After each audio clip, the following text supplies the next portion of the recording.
الحمد لله رب العالمين الصلاة والسلام على نبينا محمد وعلى آله وصحبه أجمعين ومن تبعهم بإحسان إلى يوم الدين. رب اشرح لي صدري ويسر لي أمري واحلل عقدة من لساني يفقه قولي. فأعوذ بالله السميع العليم من الشيطان الرجيم من حمده ونفخه ونفثه. بسم الله الرحمن الرحيم. السلام علیکم ورحمۃ اللہ وبرکاتہ. آپ سب کو خوش آمدید. آئی ویلکم یو آل ہماری آج کی ورکشاپ میں جس کا نام ہے master of deception study of شیطان کے بارے میں آج ہم انشاءاللہ پڑھیں گے. میں کچھ اپنے بارے میں سب سے پہلے بتانا چاہوں گا کیونکہ دین ہے. دین سیکھنے کے لیے ہمیں لازمی دیکھنا چاہیے کہ ہم کس سے سیکھ رہے ہیں. یہ دنیاوی میٹرز میں تو ہو سکتا ہے کہ یہ مت دیکھو کون کر رہا ہے, دیکھو کیا کہہ رہا ہے, لیکن دینی میٹرز میں بہت ضروری ہے. اور سلف میں ایک بہت بڑا نام ہے علامہ ابن سیرین رحمہ اللہ کا. وہ کہتے ہیں علی علم دینکم, یہ جو دین ہے, یہ جو علم ہے, جو تم بھی علم حاصل کر رہے ہو. ہم یہاں کس لیے آئے, یہاں پہ علم حاصل کرنے کے لیے آئے نا. تو یہ جو علم ہے یہ تمہارا دین ہے. تم دیکھو تم اپنا دین کس سے لے رہے ہو. صحیح, تو ہمیں دیکھنا چاہیے. ہم ایرے غیرے سے ہم دین نہیں لے سکتے. اسپیشلی آج سوشل میڈیا کے دور میں ہر بندہ کوئی دین کی بات کرنے کے لیے اپنا ایک چینل, اپنا فیس بک پیج بنایا ہوا ہے. تو اور کوئی بھی کہ 2 حدیثیں بیان کر رہا ہے, داڑھی رکھی ہوئی ہے, یا کوئی خاتون نے حجاب کیا ہوا ہے, کوئی وہ اللہ رسول کا نام لے رہی ہے. تو اچھی بات تو لی جا سکتی کسی سے بھی, لیکن جب دین کی بات آئے گی تو ہمیں مسائل کی بات آئے گی, فقہی اوپینینز کی بات آئے گی, تزکیہ تربیہ کی بات آئے گی, تو پھر ہمیں ریسٹرکٹ کرنا ہوگا ان لوگوں کو جو اوتھینٹک ہیں یا جو اوتھینٹک لوگوں نے ان کو آتھورائز کیا ہے. صحیح, تو اس لیے ہمیں دیکھنا چاہیے. اس لیے علماء صحابہ روات کو کہتے تھے, جو حدیث بیان کر رہے ہوتے تھے نا, کہتے تھے کہ ہمیں اپنے رجال, اپنے اساتذہ کے بارے میں بتاؤ. جب تک اساتذہ کے بارے میں نہیں پتہ ہوگا اس بندے سے حدیث نہیں لی جاتی. صحیح, تو میرا بیسک سا انٹروڈکشن یہی ہے کہ میں نے دنیاوی ایجوکیشن میں اپنا BBA کیا ہے IBA کراچی سے, اور اس کے ساتھ ساتھ 2-4 مدرسوں میں پڑھنا ہوا, لیکن فائنلی میں نے اپنی جو گریجویشن کی وہ کراچی میں مہد السلفی مدرسہ ہے, شیخ عبداللہ ناصر رحمانی کا مدرسہ ہے, وہاں سے گریجویشن کی. اور شیخ صاحب سے ہی ہم نے کچھ نہ کچھ بخاری بھی پڑھی. اور اس کے بعد الحمدللہ ہمارا ایک انسٹیٹیوٹ ہے کراچی میں جو کہ آن لائن بھی ہے, بروج انسٹیٹیوٹ کے نام سے, اللہ کی توفیق سے اس کو رن کر رہے ہیں. تو یہ ایک بیسک سا انٹروڈکشن ہے میرا.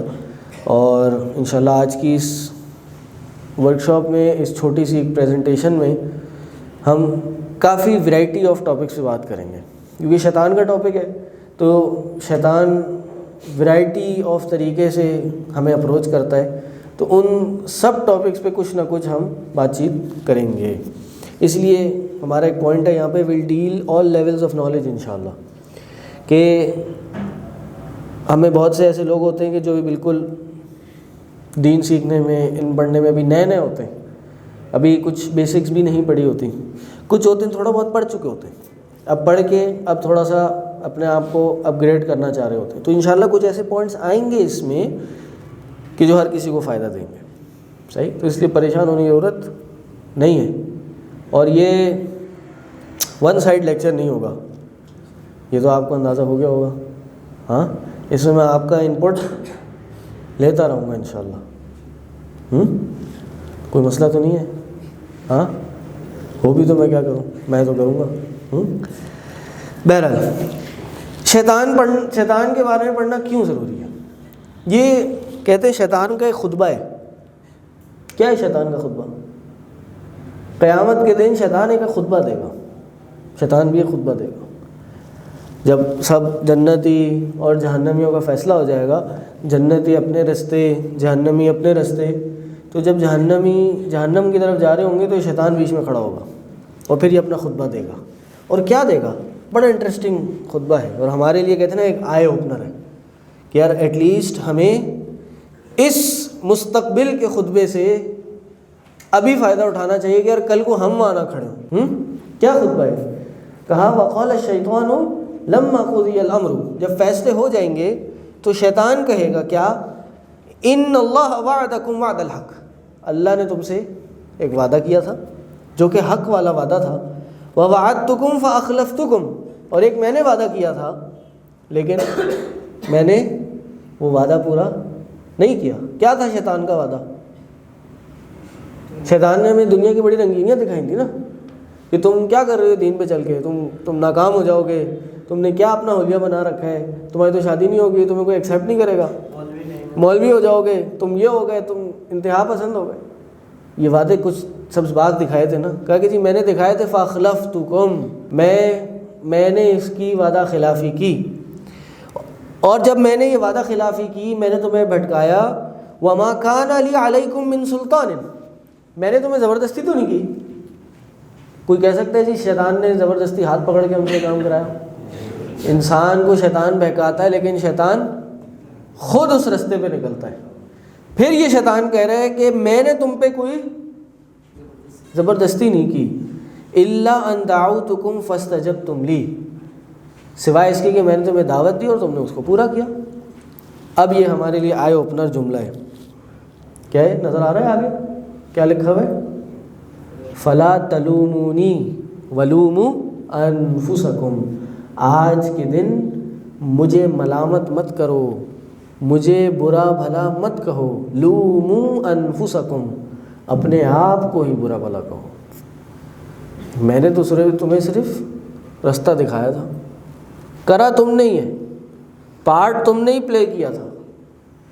میں نے تو یوٹیوب کی ویڈیو میں ریکمنڈیشن میں تمہیں ویڈیو دکھائی تھی، ہم نے دکھایا تھا، پلے کا بٹن اس نے تو نہیں دبایا، پلے کا بٹن تم نے ہی دبایا تھا۔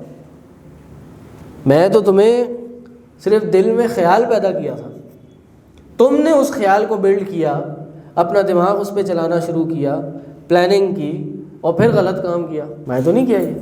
آج کے دن اپنے آپ کو برا بھلا کہو۔ تو یہ ہمارے لیے کہتے ہیں نا ایک لمحہ فکریہ ہے، یا آج ہمارے لیے ایک سبق لینے کا مقام ہے کہ ایسا نہ ہو کل کو یہ ہمارے سامنے کھڑا ہو اور ہمیں کہہ رہا ہو لوموا انفسکم، اپنے آپ کو ملامت کرو، مجھے کچھ مت کہو، میں نے نہیں کیا۔ اس لیے ہمیں شیطان کے بارے میں پڑھنا انتہائی ضروری ہے، اور اس لیے اللہ نے قرآن میں کہا، نیچے کیا آیت ہے؟ ان الشیطان لکم عدو، شیطان تمہارا کیا ہے؟ دشمن ہے، فاتخذوہ عدوا، اس کو کیا کرنا؟ دشمن ہی بنانا، دشمن کے طور پر ہی لینا۔ دشمن کے بارے میں آپ کیا کرتے ہیں؟ بھائی آپ کا کوئی دشمن ہو آپ کیا کرتے ہیں؟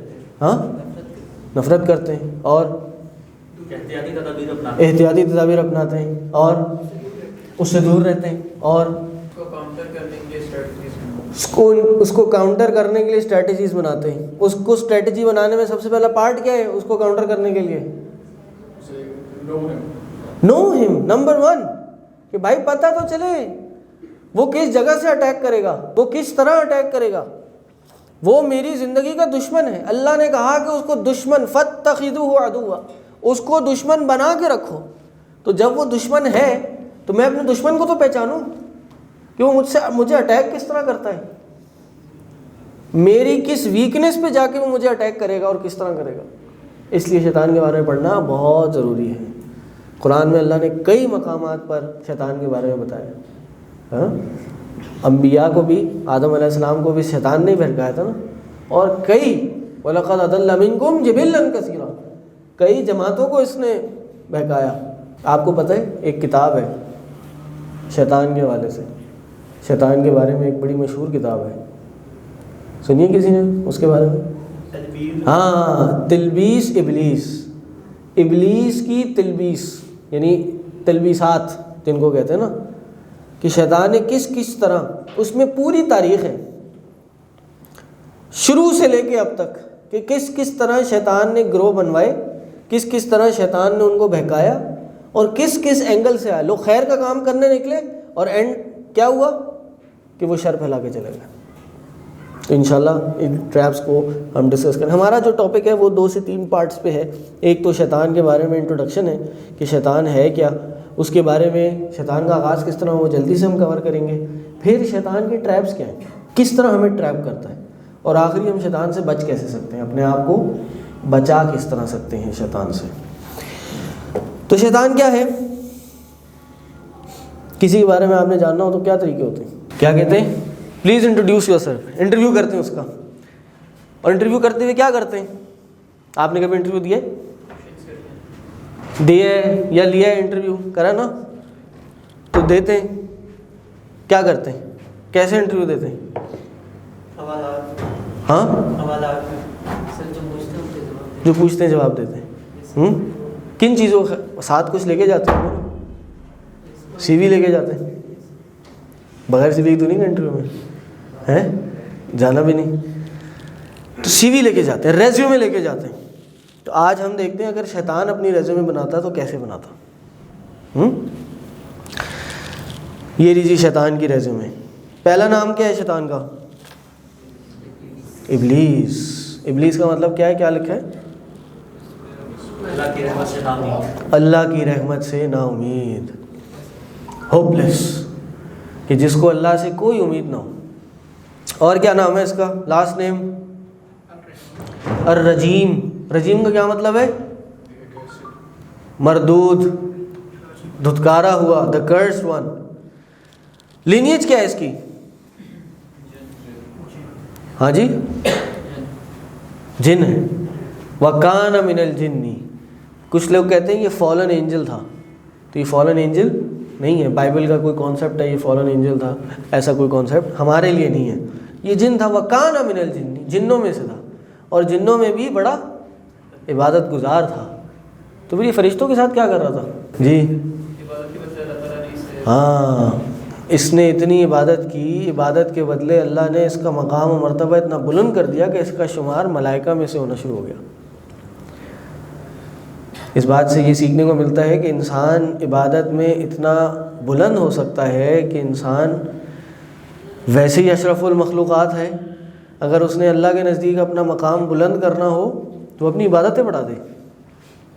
آپ کو پتہ ہے اللہ تعالیٰ فرماتا ہے، ایک حدیث قدسی ہے کہ میرا بندہ سب سے زیادہ مجھ سے جس چیز سے قریب ہوتا ہے وہ کیا ہے پتہ آپ کو؟ سب سے زیادہ سجدے کی حالت میں ہوتا ہے، لیکن کن عبادات سے سب سے قریب ہوتا ہے؟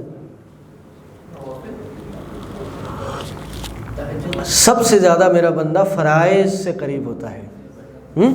فرائض پڑھ کے ہمیں یہ نمازوں کو، فرائض عبادات کو کم نہیں لینا چاہیے، فرائض سے سب سے زیادہ قریب ہوتا ہے، لیکن وہ نوافل ادا کرتا رہتا ہے، نوافل میں آگے بڑھتا رہتا ہے، کہ پھر کیا ہوتا ہے کہ میں اس کا ہاتھ بن جاتا ہوں جس سے وہ پکڑتا ہے، میں اس کی سمع بن جاتا ہوں جس سے وہ سنتا ہے، میں اس کی آنکھ بصر بن جاتا ہوں جس سے وہ دیکھتا ہے۔ یہ انسان کا مقام ہو جاتا ہے۔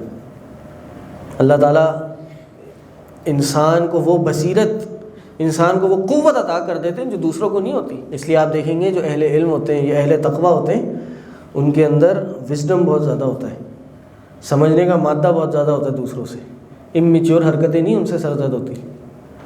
تو اس لیے ہمیں بھی اگر حلم، بدباری، کہتے ہیں نا حلیم بننا ہے، وائز بننا ہے، تو ہمیں بھی علم میں اور عمل میں دونوں میں آگے بڑھنا پڑے گا۔ تو شیطان کو بھی اللہ نے اس مقام پہ پہنچا دیا۔ ہوتا کیا ہے یہ شیطان؟ ایڈریس کیا ہے؟ پانی کے اوپر۔ کون سے پانی پہ؟ جی بھائی، سمندر پہ اپنے عرش لگاتا ہے، اور عرش کے اوپر پھر کرسی لگاتا ہے۔ کیوں؟ وہی جگہ کیوں ملی اسے؟ ہاں، اللہ تعالیٰ کو امیٹیٹ کرنے کے لیے، بالکل اللہ تعالیٰ کی طرح بننے کی کوشش کرنے کے لیے۔ اللہ کا بھی عرش ہے نا، اور عرش کے اوپر اللہ کی کرسی ہے، اور پہلے اللہ کی جو عرش اور کرسی تھی وہ پانی کے اوپر تھی۔ تو یہ بھی وہی کام کرتا ہے۔ گول کیا ہے جی اس کا؟ پروفیشنل گول پوری انسانیت کو ختم کرنا چاہتا ہے اور جہنم میں لے جانا چاہتا ہے، اور یہی اس کی کوالیفیکیشن ہے۔ بہت ساروں کو لے بھی گیا، نہ چاہتے ہوئے غیر محسوس طریقے سے جہنم میں لے گیا ہے یہ شیطان۔ اللہ تعالیٰ ہم سب کو بچائے۔ سکلز کیا ہیں بھائی؟ سکلز بھی ہیں، سافٹ سکلز ہوتی ہیں نا، CV میں لکھتے ہیں، ایکسل، کانٹینٹ رائٹنگ۔ جی اسکلز کیا ہیں؟ گرینڈ ماسٹر ہے، ہر کسی کمزوری کے ساتھ کھیلتا ہے، ہر کسی کی کمزوری کو پکڑتا ہے جا کے، ہر کسی کی کمزوری پیسہ ہے، اس کو پیسے سے کھیلے گا، اس کو ڈاؤٹ سے نہیں کھیلے گا. کسی کو پیسے سے بالکل لگاؤ نہیں ہے لیکن وہ دماغ سے بڑا متذبذب رہتا ہے، اس کے دماغ میں ڈاؤٹس ہی ال دے گا لا کے، شک. امام ابن قیم کہتے ہیں انسان کے دل کی بیماریوں کی 2 ہی کیٹیگریز ہیں. نمبر 1 ایک ہے شک اور دوسرا ہے شہوہ، دوسری ہے شہوت. شک کیا ہوتا ہے؟ ڈاؤٹس، شک دماغ میں آ جائے. اور شہوہ خواہشات، ناجائز خواہشات. یہ انسان کے جائز بھی ناجائز بھی، انسان کے اندر شیطان ان 2 چیزوں سے ہی داخل ہوتا ہے. یہ 2 چیزیں ہوتی ہیں تو شیطان، انسان کا دل کمزور ہو جاتا ہے. بہرحال دوسرے نام کیا ہے اس کے؟ قرآن حدیث میں شیطان کو طاغوت، وسواس، خناس، قرین، ان سب کے القابات سے پکارا گیا ہے، ایڈریس کیا گیا ہے. مزید اس کا جو انٹروڈکشن ہے وہ کیا ہے کہ یہ کس میں سے تھا؟ فرشتوں کے ساتھ اس کا شمار ہونا شروع ہو گیا تھا، لیکن یہ فرشتوں سے بہتر ہے. کیوں؟ ہاں، جنوں میں ایک سبب ہے جو فرشتوں میں نہیں ہے اور وہ انسانوں میں بھی ہے، فری ول. اس کے بعد اختیار ہے یا تھا، اور جنات کے پاس ہے. اس لیے شیطان اور جن یہ ان سے بہتر ہے اگر نیک ہو، صحیح، اور اگر نہ ہو تو بالکل ہی بدتر ہے. دوسری بات، یہ جہنم میں جائے گا، جلے گا. اور یہ کس سے بنا ہوا ہے؟ آگ کیسے آگ کو جلائے گی؟ جیسے لوہا لوہے کو کاٹتا ہے. کیسے کاٹتا ہے بھائی؟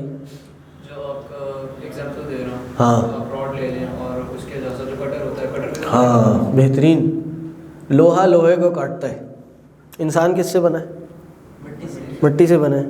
میں اگر ایک مٹی کا پتھر اٹھا کے ماروں منہ پہ، لگے گا نہیں لگے گا؟ لگے گا نا. چلو آپ کہیں یار وہ تو مٹی دوسری وجہ کی ہے، گوشت اٹھا کے ماروں، ہڈی ماروں، لگے گی نا. تو یہ تو اللہ کا نظام ہے. ہم تو اپنی دنیا میں ایسے کر سکتے ہیں، اللہ تو جس کو چاہے جس طرح چاہے. پتہ نہیں ہے کس آگ سے بنا ہے، اور جہنم کی آگ کس طرح کی ہوگی. تو حدیث میں آتا نا کہ جہنم کی آگ کو جلایا گیا، بھڑکایا گیا، پہلے وہ ایک رنگ کی ہوئی، پھر دوسرے رنگ کی ہوئی، پھر تیسرے رنگ کی ہوئی. کتنی شدید ہوگی وہ آگ.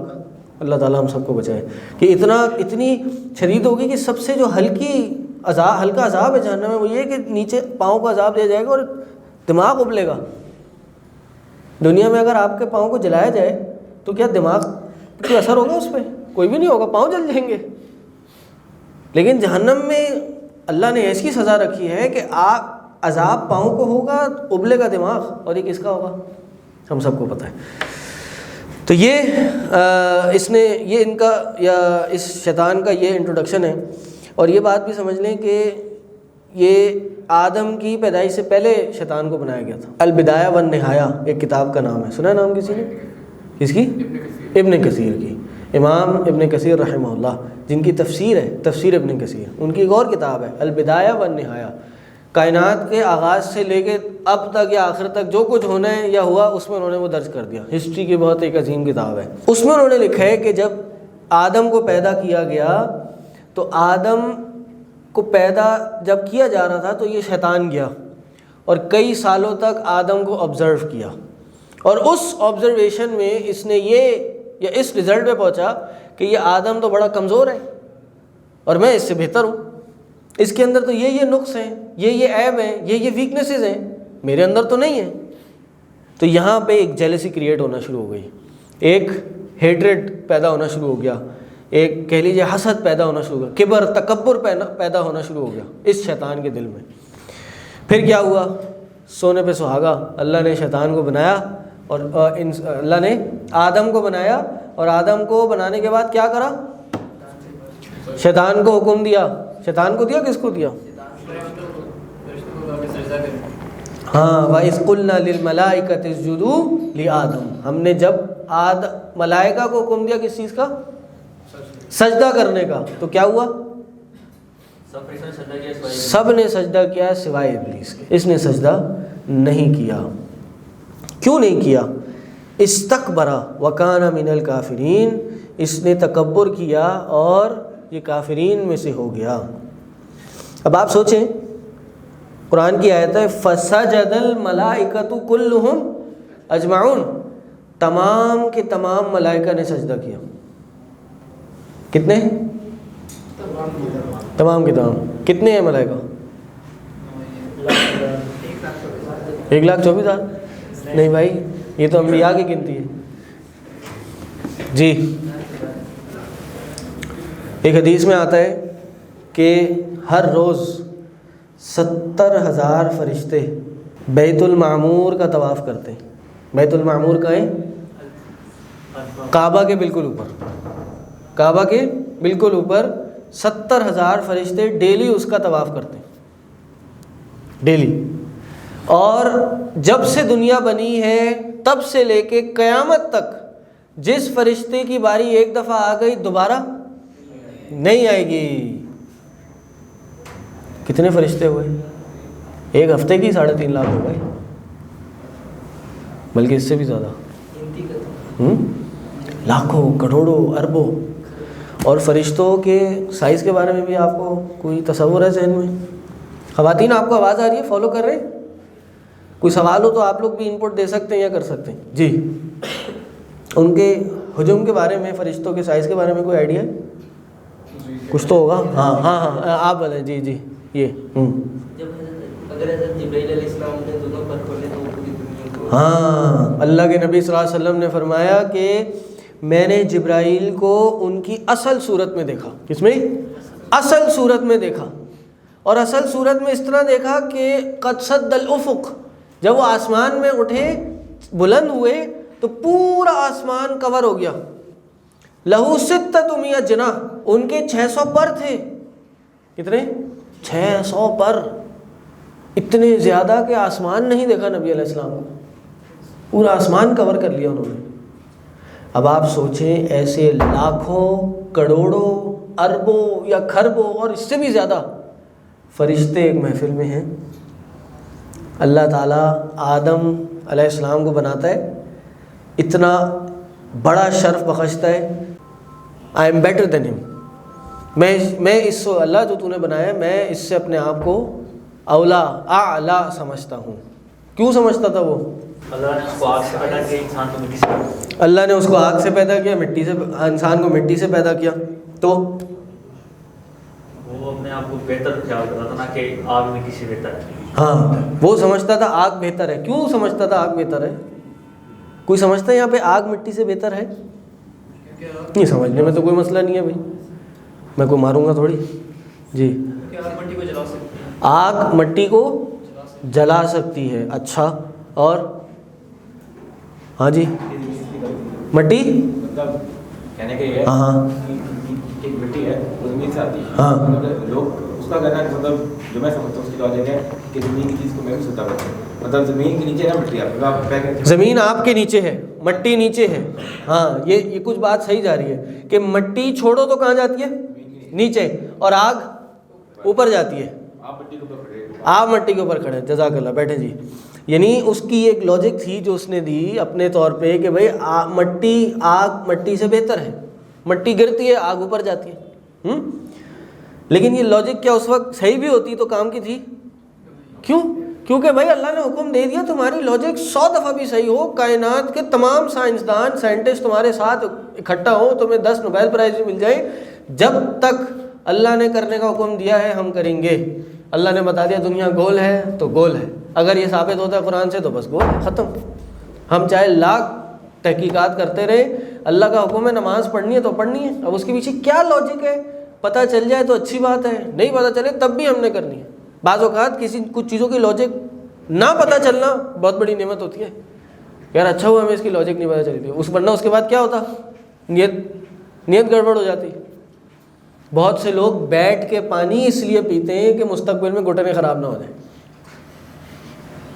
ہاں، یہ نیت گڑبڑ ہو گئی نا بھائی۔ اللہ کے رسول نے کہہ دیا، صحیح مسلم کی حدیث ہے، نہا ان یشرب قائما، نبی علیہ السلام نے کھڑے ہو کے پانی پینے سے منع کر دیا۔ ایک حدیث میں آیا کہ غلطی سے بھی پی لے نا، جان بوجھ کے الٹی کر دے، نکال دے اس پانی کو، اتنے سخت الفاظ ہیں۔ لیکن آج سائنس نے تحقیق کی، انہوں نے کہ بھائی نبی صلی اللہ علیہ وسلم کی بات تو صحیح تھی۔ کیوں صحیح تھی؟ کیونکہ پانی اگر کھڑے ہو کے پیئیں تو مستقبل میں جا کے آپ کو پاؤں کے مسائل یا گھٹنوں کے مسائل ہو سکتے ہیں۔ تو جب یہ بات پتہ چل گئی، یہ حکمت پتہ چل گئی، اب اگر آپ بیٹھیں گے تو بہت ممکن ہے کہ آپ نے گھٹنے بچانے کے لیے بیٹھے، اللہ کے فرمان کو فالو کرنے کے لیے نہ بیٹھے۔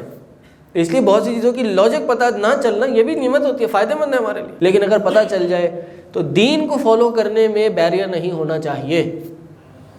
یہ ہمارا طریقہ ہے، یہ ہمارا دین ہے. سمعنا و اطعنا، ہم سنیں اور اس کو فالو کریں. اس نے کہا جی میں بہتر ہوں، اور یہی کہا کہ اللہ تو نے مجھے آگ سے بنایا اور اس کو مٹی سے بنایا. اللہ نے کہا فاہبط، اتر جا، انک رجیم منہا فما یکون لک ان تتکبر فیہا فاخرج انک من الصاغرین. تیرے لیے کوئی گنجائش نہیں ہے کہ تو تکبر کرے، نکل جا، تو اب چھوٹوں میں سے ہو گیا. پہلے اس کو ایک بڑا مقام دیا تھا نا، فرشتوں کے ساتھ تھا، لیکن اس نے تکبر کیا، اس کو کیا کیا، نیچے ہی اتار دیا کہ اب تیری اوقات ہی نہیں ہے کہ تو ان بڑی بڑی میری محفلوں میں یا ان کا حصہ بن سکے. اس لیے ہم یہ کہتے ہیں کہ یہ پہلا شخص تھا جس نے اپنی عقل کو استعمال کیا. یہاں اب ایک سوال ہے، اس نے ایک لاجک استعمال کی تھی کہ میں آگ سے بنایا گیا ہوں اور یہ مٹی سے، میں اس سے بہتر ہوں اور یہ مجھ سے بہتر نہیں ہے، میں کیوں سجدہ کروں. کیا یہ لاجک صحیح تھی اس نے؟ جی وہ بہتر تو تھا، لیکن ہاں، لاجک اس کو پیش نہیں کرنی چاہیے تھی. جب اللہ تعالیٰ نے اب اس کی بات ہی نہیں ہو رہی کہ بھائی پیش کرنی چاہیے تھی یا نہیں کرنی چاہیے تھی. سوال یہ جو اس نے لاجک پیش کی کیا صحیح تھی؟ ہاں جی، کتنے لوگ کہتے ہیں صحیح تھی؟ ہاتھ اٹھائیں، شاباش. ایک دو. کون نے کہتے صحیح نہیں تھی؟ ہاتھ اٹھائیں. باقی لوگ کہہ رہے ہیں ہمیں نہیں پتا ہے. علماء نے کئی پوائنٹس بتائے ہیں کہ اس کی یہ لاجک بھی صحیح نہیں تھی. آگ مٹی سے بہتر نہیں ہوتی. جیسے آپ نے کہا نا آگ جلاتی ہے مٹی کو، آگ جب مٹی کو جلاتی ہے تو مٹی کا نقصان ہو جاتا ہے. کتنی دفعہ ایسے ہوتا ہے کہ مٹی آگ کو بجھاتی ہے. ہاں، کہیں آگ لگی ہو آپ کیا کرتے ہیں؟ مٹی پھینکتے ہیں، ریت پھینک دیتے ہیں، آگ بجھ جاتی ہے. اسی طرح آگ ڈسٹروائے کرتی ہے اور مٹی بناتی ہے، جوڑتی ہے. پوری سلائڈ ہے اس پہ. فائر، مٹی جو ہے ایکسٹنگوش کرتی ہے فائر کو. دوسرا یہ ڈسٹروائے کرتی ہے. تیسرا انبیاء کس چیز سے بنے؟ مٹی سے بنے، تو مٹی بہتر ہوئی نا. تیسرا جلاتی ہے، یہ مٹی، یہ آگ جلاتی ہے اور مٹی کیا کرتی ہے؟ سکون دیتی ہے، ٹھنڈک دیتی ہے. آپ کوئی مٹی کو اپنے ہاتھ پہ رکھیں تو آپ کو مٹی بہت سکون دے گی، ٹھنڈک دے گی. اور آگ، مٹی خود سے موجود ہوتی ہے، مٹی خود سے وجود رکھتی ہے. آگ خود سے وجود رکھتی ہے؟ کیا مطلب وجود نہیں رکھتی؟ سر اس کو جلانے کے لیے لکڑی کی ضرورت. ہاں، اس کو جلانا پڑتا ہے، آگ لگانی پڑتی ہے. ہاں، مٹی کو کچھ نہیں کرنا پڑتا، مٹی اٹھا کے بس مار دو. آگ مٹی سے بہتر نہیں ہے. ابن قیم نے کئی اس پہ پوائنٹس بیان کیے ہیں. اسی طرح آگ کا استعمال کیا ہے اللہ نے سزا دینے کے لیے. اسی طرح کائنات کی جو بہترین جگہیں ہیں کون کون سی ہیں بھائی؟ مساجد ہیں، کعبۃ اللہ ہے، مسجد نبوی ہے، بہترین مقامات ہیں. وہ سب کیا ہیں؟ وہ مٹی ہے، آگ تو نہیں ہے. یا کسی کوئی آگ، خاص قسم کی آگ کہیں موجود ہے، اس کو کہا یہ بہترین مقام ہے. تو اس لیے اس نے جو یہ لاجک استعمال کی، یہ لاجک بھی صحیح نہیں تھی. اس لیے ہم یہ کہتے ہیں کہ بعض اوقات ہماری جو عقل لاجک دے رہی ہوتی ہے نا، وہ ہمیں تو صحیح لگ رہی ہوتی ہے لیکن حقیقت میں وہ صحیح نہیں ہوتی. اور آج آپ مانیں یا نہ مانیں، بہت سے لوگ دین کے جو بہت سی رولنگز ہیں ان کو ریجیکٹ ہی اس لیے کرتے ہیں بھائی ہمیں سمجھ نہیں آ رہی، ہمارے ذہن میں نہیں بیٹھ رہی، ہمارے پلے نہیں پڑتی. بھائی آپ کے دماغ میں بیٹھنے سے کوئی تعلق ہی نہیں ہے. آپ کا دماغ خود ایک کریشن ہے، آپ کا دماغ خود ایک لمیٹڈ کیپیسٹی میں سوچتا ہے اور ہر دماغ الگ الگ سوچتا ہے. یہ تو چار لوگ ایک جگہ بیٹھے ہوں، ایک کی بات دوسرے کو سمجھ نہیں آتی، دوسرے کو تیسرے کی نہیں آ سکتی، تو مخلوق کو خالق کی بات کیسے ہر وقت سمجھ آ سکتی ہے؟ اس کو آپ کا مستقبل پتہ ہے، آپ کو تو اپنے اگلے 1 منٹ کا نہیں پتہ. اس کو آپ کا کیا پوری کائنات کا مستقبل پتہ ہے. آپ کے اندر کیا ہے، آپ کے اوپر کیا ہے، آپ کے دائیں بائیں کیا ہے، آپ کی زمین کے 500 فٹ اندر کیا ہے، اس دنیا کے باہر کیا ہے. یہ گیلیکسی ہے، اتنی بڑی گیلیکسی ہے، ہزاروں گیلیکسیز ہیں اس کے اندر. آپ کی سائنس ابھی تک اس جگہ نہیں پہنچ سکی جہاں تک اللہ کی تخلیق ہے، کائنات ہے. بلینز آف لائٹ ایئرز آپ کو چاہیے ابھی بھی اس جگہ تک شاید پہنچنے کے لیے کہ جہاں تک سائنس کہتی ہے ابھی کائنات ہے. Billions of light years light years پتہ ہے آپ کو؟ لائٹ کیا ہوتی ہے؟ 9.8 ہاں، یہ بڑا عجیب کانسیپٹ ہے. جنہوں نے پڑھا ہوا ان کو تو پتہ ہوگا، جنہوں نے نہیں پڑھا ان کے لیے بھی ایک آئی اوپنر ہے. میں نے کہا لائٹ ایئر کیا ہوتا ہے یار؟ لائٹ ٹریول کرتی ہے. ہاں، یعنی آپ نے لائٹ کا بٹن دبایا، لائٹ بند تھی، آپ نے سوئچ آن کیا، لائٹ جل گئی. اب اس بلب سے لے کے نیچے زمین تک لائٹ آئی، یہ کتنی دیر لگی؟ Split seconds. اس کا ایک سپیڈ ہے لائٹ کی جو سائنس بتاتی ہے، وہ ہمارے لیے 1 سیکنڈ بھی نہیں ہوگا. ٹھیک ہے، سائنس یہ کہتی ہے اگر آپ لائٹ کی سپیڈ سے ٹریول کریں نا، آپ کی گاڑی کی سپیڈ نہیں، لائٹ کی سپیڈ سے ٹریول کریں تو آپ کو بلینز آف ایئرس چاہیے اس جگہ تک پہنچنے کے لیے جہاں تک کائنات ہے، اور کائنات اس سے بھی آگے ہے، بلینز آف ایئرس. اللہ کو تو وہ سب پتہ ہے، لیکن پھر بھی ہم وہ کہتے ہیں نا، ہم اپنے ہی گن میں مگن ہیں اور اپنی ہی انٹلیکٹ کو اور اپنی سوچ کو بہت کچھ سمجھ کے بیٹھے ہوئے ہیں. ہم ہی اپنے فائدہ نقصان کا فیصلہ کرنے والے ہیں، حالانکہ ہم نہیں ہیں. ہمیں پتہ ہی نہیں اپنا فائدہ نقصان کیا ہے. سالوں گزر جاتے ہیں، صدیوں گزر جاتی ہیں، پھر انسان کو پتہ چلتا ہے ہمارا فائدہ کیا تھا، نقصان کیا تھا. تو یہ شیطان نے کیا تھا، آگے بھی شیطان یہی کام کر رہا ہوتا ہے. اسی کے ساتھ پھر آگے اور بھی چیزیں ہیں. شیطان نے بالکل ایک بلیٹنٹ ریفیوزل کیا کہ جی نہیں، اللہ نے اس کو سجدہ کرنے کو کہا، اس نے سجدہ نہیں کیا. ابا واستکبرا، اس نے انکار کیا اور کبر کیا اور کافرین میں سے ہو گیا. قال رب فانظرنی الی یوم یبعثون، اللہ مجھے مہلت دیجئے ایک ایسے دن تک جس دن اٹھایا جائے گا، یوم یبعثون. یہاں جو بات غور کرنے کی ہے وہ یہ ہے کہ یہ اپنی ایروگنس میں اتنا بڑھ گیا، یا اس کی ایروگنس نے اتنا زیادہ اس کو پش کیا کہ اس نے اپنی غلطی ماننے کے بجائے اس نے اللہ کو چیلنج کرنا شروع کر دیا، اور اللہ کو کہہ دیا کہ اللہ اچھا تو مجھے نکالتا ہے، اب دیکھو میں اب یہ کام کرتا ہوں، تو بس مجھے مہلت دے. یہاں ہمیں ایک بہت واضح ڈفرینس ملتا ہے. اس ابلیس سے ایک غلطی ہوئی تھی نا کہ اس نے سجدہ نہیں کیا تھا. آدم علیہ السلام سے بھی غلطی ہوئی تھی، نہیں ہوتی؟ ہاں، آدم علیہ السلام کا ایٹیچیوڈ کیا تھا؟ ہاں، آدم علیہ السلام نے کہا اے اللہ، اللہم، ہاں کیا ہے دعا؟ اللہم انی ظلمت نفسی، اے اللہ میں نے اپنے نفس پر ظلم کیا ہے، ظلمًا کثیرا لا یغفر الذنوب الا انت. یہ دعا ہے. آدم علیہ السلام نے آج ان کی ساری دکھائی اور کہا کہ اللہ میں نے اپنے پہ ظلم کیا ہے. ابلیس نے کیا کہا آپ کو پتہ ہے؟ اگلی آیت میں ابلیس کے بارے میں کیا کہا؟ قال ربی بما اغویتنی، اللہ اس چیز کی وجہ سے جس سے تو نے مجھے گمراہ کیا. یعنی ایک آدم کہتے ہیں نا کہ اللہ کے بندوں اور شیطان کے بندوں میں ایک بہت بڑا فرق یہ ہوتا ہے کہ اللہ کے بندے اپنی غلطی مان لیتے ہیں اور شیطان کے بندے اپنی غلطی نہیں مانتے، بلکہ اپنی غلطی کا الزام دوسرے کو ٹھہراتے ہیں. اور اس شیطان مردود نے اپنی غلطی کا الزام کس کو دیا؟ اللہ پہ ڈالا کہ اللہ تو نے مجھے گمراہ کیا ہے.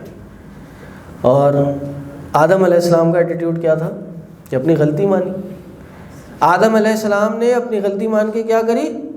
توبہ کی، اللہ سے معافی مانگی. اس نے کیا کرا؟ چیلنج دے دیا کہ اللہ فانظرنی الی یوم یبعثون، اللہ مجھے ایک دن تک کی مہلت دے دیجئے تاکہ میں کیا کروں. وہ آگے آ رہا ہے. یہاں ایک اور خیر پوائنٹ ہے، وہ یہ ہے کہ ابلیس نے توبہ نہیں کی کیونکہ وہ سمجھتا تھا شاید اس سے اتنا بڑا گناہ ہوا ہے کہ اللہ شاید اب معاف نہ کرے. ہمارے بہت سے لوگ اب یہی سمجھتے ہیں مثلا میں بہت بڑا گناہ کر دیا، اب اللہ معاف نہیں کرے گا. اسی طرح علماء نے ایک نقطہ یہ بھی بیان کیا ہے کہ ابلیس نے ڈائریکٹ اللہ سے دعا مانگی، کوئی وسیلہ نہیں پکڑا بیچ میں. تو وسیلے بھی نہیں پکڑنے چاہیے. اللہ نے کہا کہ ڈائریکٹ مجھ سے مانگو. قال ربکم ادعونی استجب لکم، تمہارا رب کہتا ہے مجھ سے مانگو میں تمہاری دعاؤں کو پورا کروں گا. اور یہاں پہ یہ بات بھی نقطہ سمجھنے کی ہے کہ اتنا بڑا گناہ کرنے کے بعد اتنی بڑی اور بڑی ملائکہ کی محفل میں جب سب ملائکہ اللہ کے حکم سے سجدہ کر رہے تھے، یہ تکبر کے ساتھ کھڑا رہا. لیکن پھر بھی یہ سب کرنے کے بعد، اتنا بڑا گناہ کرنے کے بعد بھی یہ اللہ کو کس طرح ایڈریس کر رہا ہے؟ قال ربی. ہاں، ربی کا کیا مطلب ہوتا ہے؟ اے میرے رب. یعنی اس کو اس بات کا یقین ہے کہ اللہ کو جب بھی پکارا جائے گا اللہ ہماری پکار کو سنے گا، اس یقین کے ساتھ کہ اللہ ہماری دعاؤں کو قبول بھی کرے گا. اللہ کے نبی صلی اللہ علیہ وسلم نے فرمایا کہ دعا اس طرح کرو وَأَنْتُمْ مُوقِنُونَ بِالْإِجَابَةِ، اس طرح کرو کہ جیسے تمہیں اس کی پورا ہونے کا یقین ہو.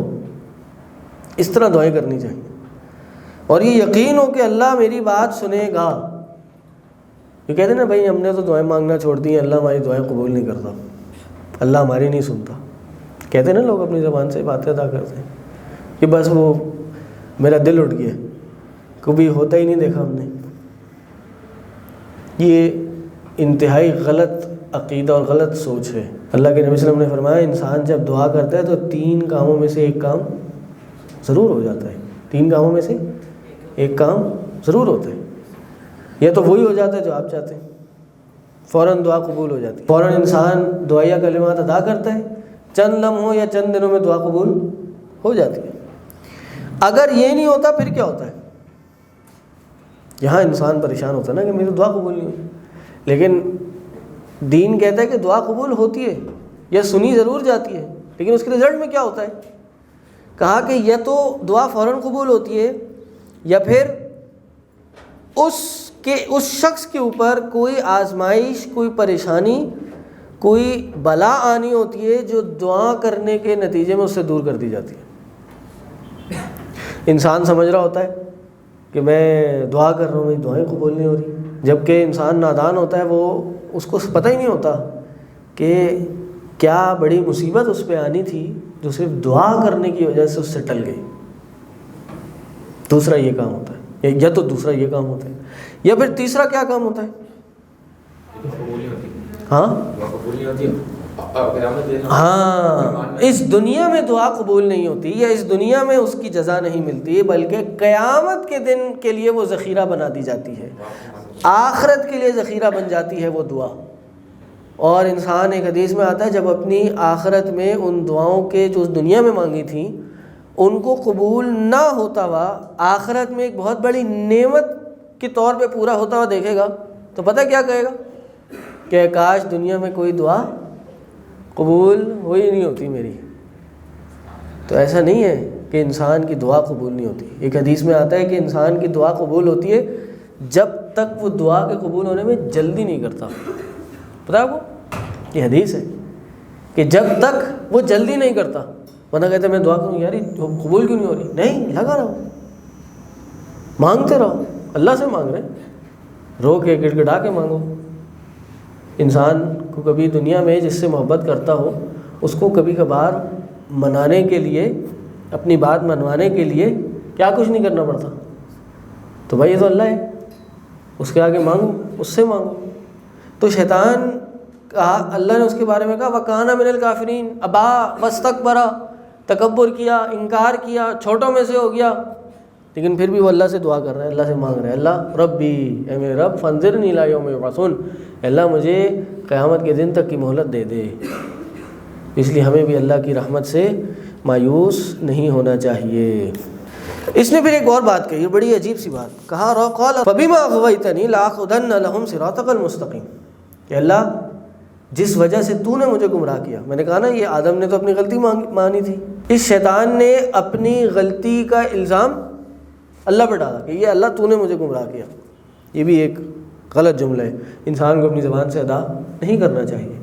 علماء کہتے ہیں یہ شیطان کا تقدیر پہ جو عقیدہ ہونا چاہیے اس میں ایرر تھا، اس کا تقدیر کے بارے میں عقیدہ صحیح نہیں تھا. کہتے ہیں نا ہمارے یہاں لوگ کہ بھئی اللہ کے ہاتھ میں ہی سب کچھ ہے، تو اللہ مجھ سے گناہ کیوں کروا رہا ہے؟ یہ سوال ہے نا.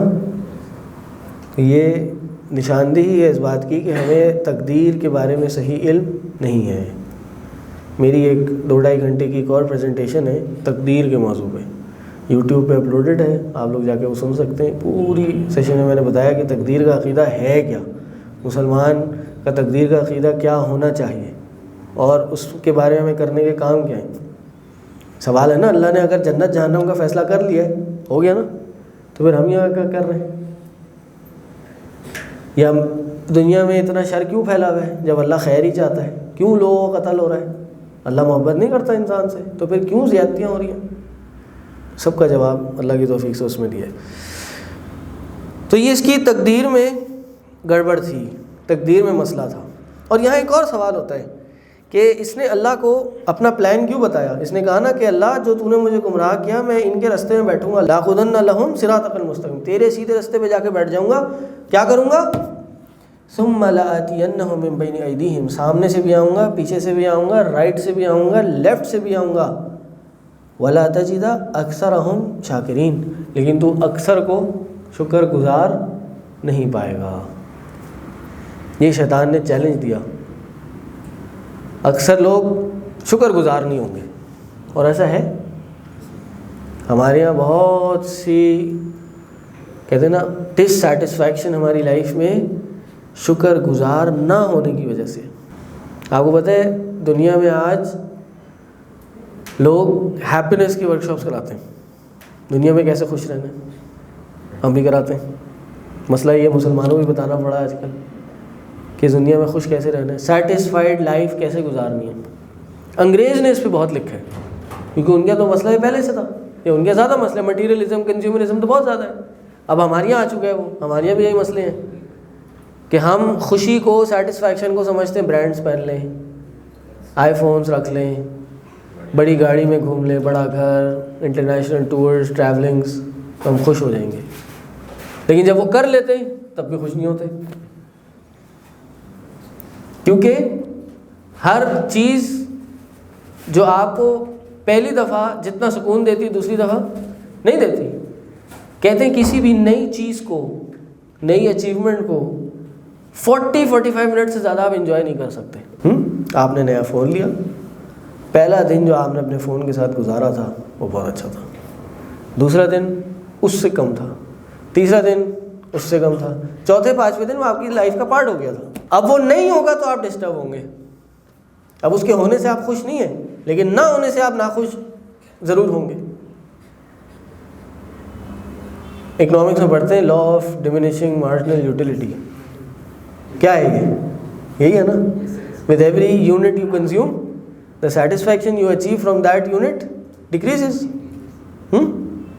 آپ روزہ کھولتے ہیں، روزہ کھول کے پہلا پانی کا گلاس پیتے ہیں، کیا فیلنگ ہوتی ہے؟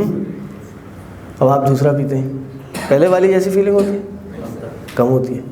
تیسرا پیتے ہیں اور کم ہو جاتی ہے، چوتھا پیتے ہیں، پانچواں آپ گلاس دیکھنے کا موڈ نہیں ہوتا، بھائی دور رکھو، ابھی بہت کھا لیا، کھانا دیکھ کے کچھ ہو رہا ہے۔ یہ دنیا کا معاملہ ہے۔ آپ پہلے سائیکل پہ گھومتے تھے یا پیدل چلتے تھے، سائیکل لے لی، سائیکل میں خوشی ہوئی، سائیکل کے بعد بائک لی، بائک پہ خوشی ہوئی، بائک اچھی بائک لی اور خوشی ہوئی، پھر گاڑی لے لی، چھوٹی گاڑی، بڑی گاڑی، اس سے بڑی گاڑی، پھر لگژری کار، پھر جیپ، پھر لوگ اپنے پرائیویٹ جیٹ بھی لیتے ہیں۔ ایک بندہ میں نے دیکھا کہ اس نے رولز رائس رکھی تھی اپنے پاس، کچھ 6-8 کروڑ کی گاڑی ہے پاکستانی، اب تو زیادہ ہو گئی ہوگی، لیکن اس نے پتہ کتنی رکھی تھی؟ 7۔ کیوں؟ ہفتے میں 7 دن ہوتے ہیں بھائی، اور اس لیے نہیں کہ ہفتے میں 7 دن ہوتے ہیں، اس لیے کہ وہ 7 دن الگ رنگ کی پگڑ پہنتا ہے۔ سکھ تھا تو 7 رنگ الگ رنگ کی پگڑی پہنتا تھا۔ اس نے کہا میں جس دن بلیک پہنوں اس دن بلیک رولز رائس ہونی چاہیے، جس دن وائٹ اس دن وائٹ، جس دن ریڈ اس دن ریڈ۔ یوٹیوب پہ جائیں مل جائیں گے آپ۔ تو ان چیزوں کا کوئی اینڈ نہیں ہے۔ انسان جب تک شکر گزار نہیں ہوگا یا دنیا کا سکون دنیا کی چیزوں میں ڈھونڈے گا تو وہ کبھی خوش نہیں ہوگا، کبھی سیٹسفائی نہیں ہوگا۔ اس لیے دنیا کا سکون دنیا کی چیزوں میں نہیں ہونا چاہیے۔ انگریز کہتا ہے کہ اگر آپ نے دنیا میں خوش رہنا ہے تو نمبر 1 چیز کیا آبزرو کریں، جو کچھ ہے اس پہ خوش ہو جائیں، be content with what you have. اور سب سے زیادہ جو امپورٹنٹ اور ویلیوبل چیز انسان کے پاس ہے وہ کیا ہے؟ آفٹر ایمان اینڈ اسلام کیا ہے جی؟ ہیلتھ ہے، یہ جسم ہے۔ میں آپ کو کہوں یہ ہاتھ مجھے دے دیں 1 کروڑ روپے لے لیں، ہاں نہیں دیں گے، کبھی بھی نہیں دیں گے۔ اور 1 کروڑ روپے لینے کے لیے الٹا بھی لٹکنا ہونا تو آپ لٹک جائیں گے، لیکن ہاتھ نہیں دیں گے۔ کہ یار میں آپ کو 2 کروڑ روپے دیتا ہوں، ساری زندگی نزلہ لگے رہے گا آپ کو بس، ہاں آپ نہیں اگری کریں گے۔ یہ حقیقت ہے، یہ ایسی باتیں ہو ہی نہیں سکتی، کیونکہ آپ کی جان، آپ کی جو صحت ہے دنیا کی قیمتی ترین چیز ہے۔ اور اس سے بھی قیمتی پتہ کیا ہے کہ آپ اپنی زبان میں ایک لقمہ ڈالتے ہیں، وہ پیٹ میں جاتا ہے، آپ کو زبان میں اس کھانے کا مزہ آتا ہے، تھوڑی دیر میں وہ جسم سے نکل جاتا ہے، آپ کا کھانا ہضم ہو جاتا ہے۔ آپ کو پتہ ہے یہ بھی بہت بڑی نعمت ہے، بہت سے لوگوں کو یہ نصیب نہیں ہوتا۔ آپ سانس لے رہے ہیں، ابھی پتہ نہیں کتنی انگنت ہم دفعہ سانس لے چکے ہیں، ہمیں پتہ ہی نہیں ہے۔ اور یہ کرونا کے زمانے میں تو ہمیں تھوڑا آئیڈیا ہوا ہے کہ سانس کی کیا اہمیت ہے۔ اچھا بھلا آدمی چلتے پھرتے ہی صرف 2-4 منٹ سانس اکھڑی اور اس دنیا سے چلا گیا۔ لاکھوں کروڑوں لوگ لگانے کو تیار ہیں، 1,00,000-2 لاکھ روپے دن کے وینٹیلیٹر پہ لگاتے ہیں، صرف اس لیے کہ سکون سے سانس لے سکیں۔ 10 ہاسپٹل کے کبھی ریسپریٹری وارڈز میں جائیں یا یہی کووڈ کے وارڈز میں جائیں، لوگ کیا لڑ رہے ہیں؟ زندگی کی جنگ کیا ہے؟ ہاں، نہ کریئر ہے، نہ گاڑی ہے، نہ پراپرٹی ہے، کچھ بھی نہیں ہے بھائی، سانس لینے دو۔ سب کچھ لے لو جو دنیا میں کمایا، سکون کا سانس لینے دو۔ اتنی بڑی نعمت ہے انسان کی پاس کچھ بھی نہ ہونا۔ یہ جسم ہے بھائی، بھاگ دوڑ سکتا ہے، چل پھر سکتا ہے، یہی بہت بڑی نعمت ہے۔ اور شکر گزاری کا نمبر 1 فارمولا کیا ہے؟ اس کو دیکھو جو تم سے کمتر ہے، اوپر والے کو نہ دیکھو۔ ایک شخص ایک دفعہ جا رہا تھا، ایک بزرگ تھے، تو پیر میں کوئی چیز چبھ گئی۔ کیوں چبھی؟ جوتی نہیں تھی پیر میں۔ تو جب کچھ چیز چبھی، تکلیف ہوئی، آسمان کو دیکھا، اللہ تیرا بندہ ہوں، تو نے اس بندے کو دنیا میں بھیجا ہے، اللہ تو نے جوتی نہیں دی۔ شکوہ کیا نا، اللہ تو نے جوتی نہیں دی۔ تھوڑا ہی آگے چلے، ایک شخص دیکھا اس کے پاؤں ہی نہیں تھے، فوراً آسمان کی طرف نظر اٹھائی، اللہ تیرا شکر ہے تو نے پاؤں تو دیے، اللہ جوتی بھی دے دے گا۔ تو یہ انسان، یہ کہتے ہیں جو بھی مقام شکوہ ہوتا ہے نا، جس جگہ پہ انسان نے شکوہ کرنا ہوتا ہے وہی مقام شکر ہوتا ہے۔ انسان یہ نہ دیکھے کیا نہیں دیا، کیونکہ جب تک یہ دیکھتا رہے گا تو بہت کچھ نہیں دیا بھائی۔ یہ دیکھے کیا کچھ دیا ہے۔ ان تعدوا نعمت اللہ لا تحصوها، تم اگر اللہ کی نعمتوں کو گننا شروع کر دو، شمار نہیں کر سکتے، لٹرلی شمار نہیں کر سکتے۔ کتنی نعمتوں میں ہم آج کی تاریخ میں، آپ میری بات کو سن رہے ہیں، کان کے اندر جا رہی ہے، پروسیس کر رہے ہیں، یہ بھی ایک نعمت ہے، سب کو نصیب نہیں ہے یہ بہرحال، لیکن بدقسمتی سے لوگ اس کو فالو نہیں کر رہے۔ وَلَا تَجِدُوا أَكْثَرَهُمْ شَاكِرِينَ، اللہ تو ان کو شکر گزار ہی نہیں پائے گا۔ تو جن کی تعریف کر رہے ہیں، جن کو مجھے سجدہ کروانے کو کہہ رہے ہیں، جن کی وجہ سے مجھے اس جنتوں سے باہر نکال رہے ہیں، یہ تیرے شکر گزار بندے ہوں گے ہی نہیں۔ اس کے بعد اللہ نے آدم علیہ السلام کو جب پیدا کیا اور ان کی وائف کو جنت میں بھیجا، تو شیطان نے پہلا اٹیک وہاں پہ کیا اور ان کو کہا کہ فلاں درخت سے جا کے کھا لو، یہ اللہ نے تمہیں اس لیے کھانے سے منع کیا ہے کیونکہ اللہ اگر یہ تم کھا لو گے تو ہمیشہ ہمیشہ کی زندگی اپنا لو گے۔ یعنی کیسے انسان چیزوں کو مکس کرتا ہے، کہتے ہیں نا سبز باغ دکھاتا ہے، ہوتا کچھ نہیں ہے اس کے پیچھے۔ یہ آج کیا ہے، ہمارے کریئرز، یہ کارپوریٹ کلچر، یہ کیا ہے، یہ سبز باغ ہے بھائی۔ جب اس طرف چلے جاتے نا تو کیا ہوتا ہے، پھر پتہ چلتا ہے کہ زندگی تو اس کے آگے کچھ تھی نہیں۔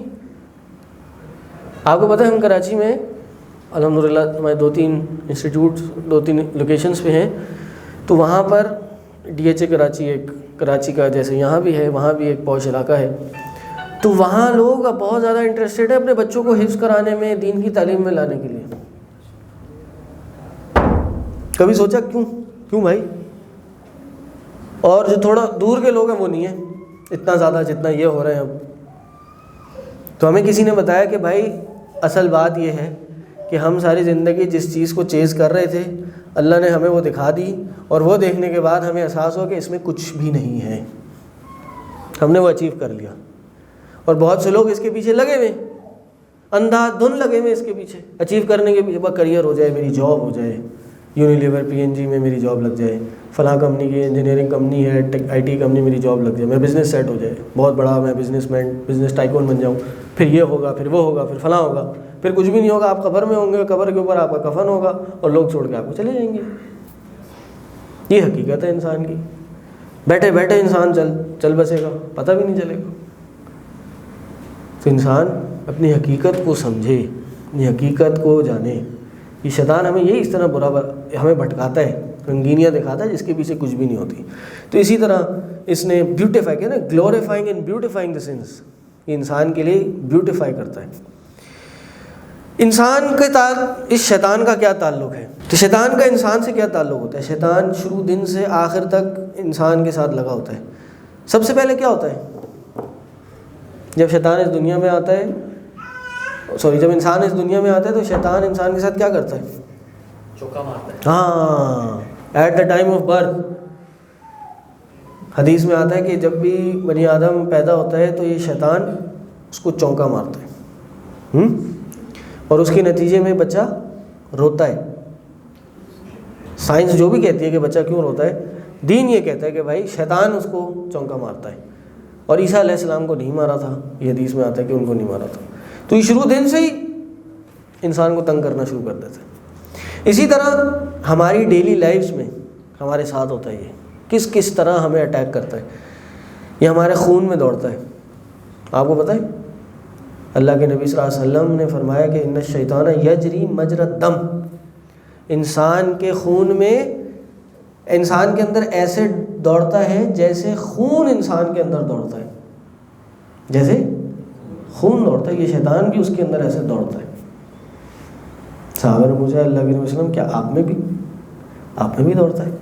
کہا ہاں، لیکن وہ مسلمان ہو گیا ہے، یا پھر حدیث کے الفاظ ہیں میں اس سے بچ گیا ہوں، دونوں الفاظ ہو سکتے ہیں، اس لیما، ٹھیک ہے، اس طرح کے الفاظ۔ تو انسان کے جسم میں یہ دوڑ، انسان نہیں الگ ہو سکتا اس سے۔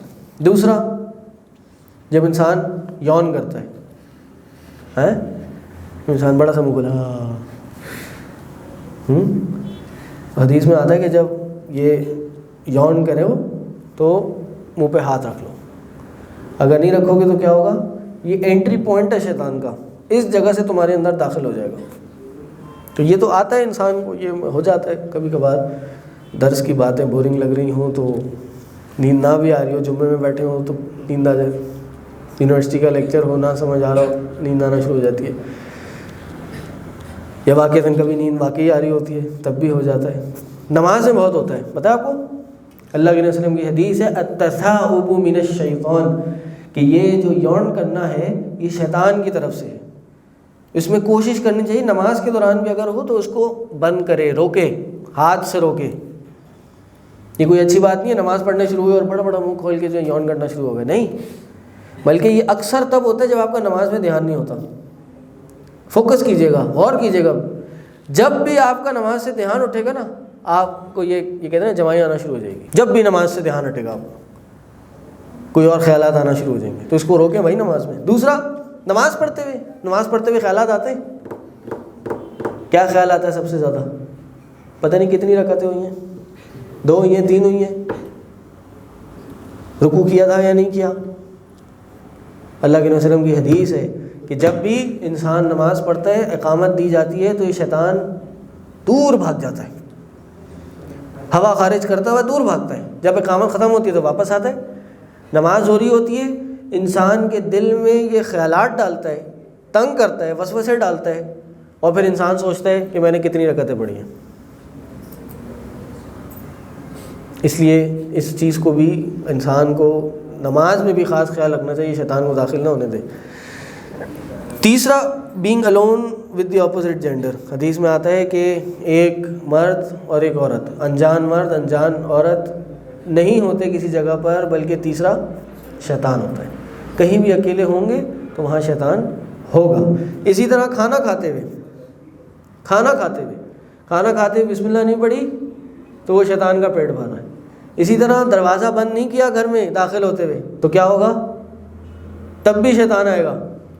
حدیث میں آتا ہے کہ اگر انسان بسم اللہ پڑھ کے دروازہ بند نہ کرے اور بسم اللہ پڑھ کے کھانا نہ کھائے تو شیطان ایک دوسرے کو کہتے ہیں چلو بھائی آج بہت اچھا دن ہے، آج اس گھر میں کھانا بھی ہے، طعام بھی ہے اور ٹھکانہ بھی ہے، دونوں چیزیں ہمیں ملیں گی اس گھر میں. اس لیے ہم اگر اپنے گھروں کو شیطان سے محفوظ رکھنا چاہتے ہیں تو بسم اللہ پڑھ کے بند کریں.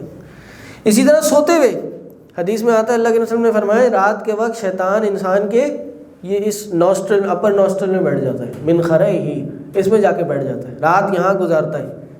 اس لیے صبح اٹھ کے کیا حکم ہے جی؟ صبح اٹھ کے ناک جھاڑنی چاہیے، انسان کو اپنی ناک جھاڑنی چاہیے 3 بار کہ شیطان نکل جاتا ہے اس سے. اور رات کو سوتے ہوئے کیا کرنا چاہیے؟ آیت الکرسی پڑھنی چاہیے. آیت الکرسی پڑھنے سے کیا ہوتا ہے؟ کہا صبح تک شیطان اس کے قریب نہیں آئے گا. اسی طرح dealing with our spouse, partners, friends, in short 2 محبت کرنے والوں کے درمیان شیطان حائل ہو جاتا ہے. ایک مقصد یہ ہے کہ شیطان 2 محبت کرنے والوں میں آپس میں اختلاف کر دیتا ہے. نبی صلی اللہ علیہ وسلم کی حدیث ہے کہ شیطان اپنے عرش پہ بیٹھا ہوتا ہے. کہاں پہ؟ اس کی کابینہ آتی ہے، پوری ٹیم آتی ہے اور وہ سب کو بلاتا ہے کہ اس نے کیا کام کیا. کوئی فلاں گناہ پیش کرتا ہے، کوئی فلاں حرکت کسی کرائی ہوتی ہے وہ پیش کرتا ہے، تو شیطان سب کو واپس کرتا رہتا ہے. ایک شخص آتا ہے وہ کہتا ہے جی میں نے میاں بیوی میں جھگڑا کرا دیا، ٹھیک ہے جی بھائی آؤ ادھر آؤ، ان کو شاباشی دیتا ہے یہ تم نے بڑا اچھا کام کیا. تو شیطان کے بڑے گولز میں سے گولز یہ ہے 2 لوگوں میں، چاہے وہ میاں بیوی ہوں، 2 دوست ہوں، گھر والے ہوں، رشتہ دار ہوں، بھائی بہن ہوں، ماں باپ ہوں، کچھ بھی ہوں، ان کے درمیان اختلافات پیدا کرنا یہ شیطان کی طرف سے ہے. ہمارے گھروں میں کتنے اختلافات ہوتے ہیں، ہر دوسرے گھر میں کوئی نہ کوئی لڑائی جھگڑا کوئی معاملہ ہو رہا ہوتا ہے، یہ شیطان کی طرف سے. یہاں تک کہ جب انسان مر بھی رہا ہوتا ہے تب بھی یہ شیطان انسان کو نہیں چھوڑتا. پتہ ہے آپ کو جب مر رہا ہوتا ہے شیطان نہیں چھوڑتا.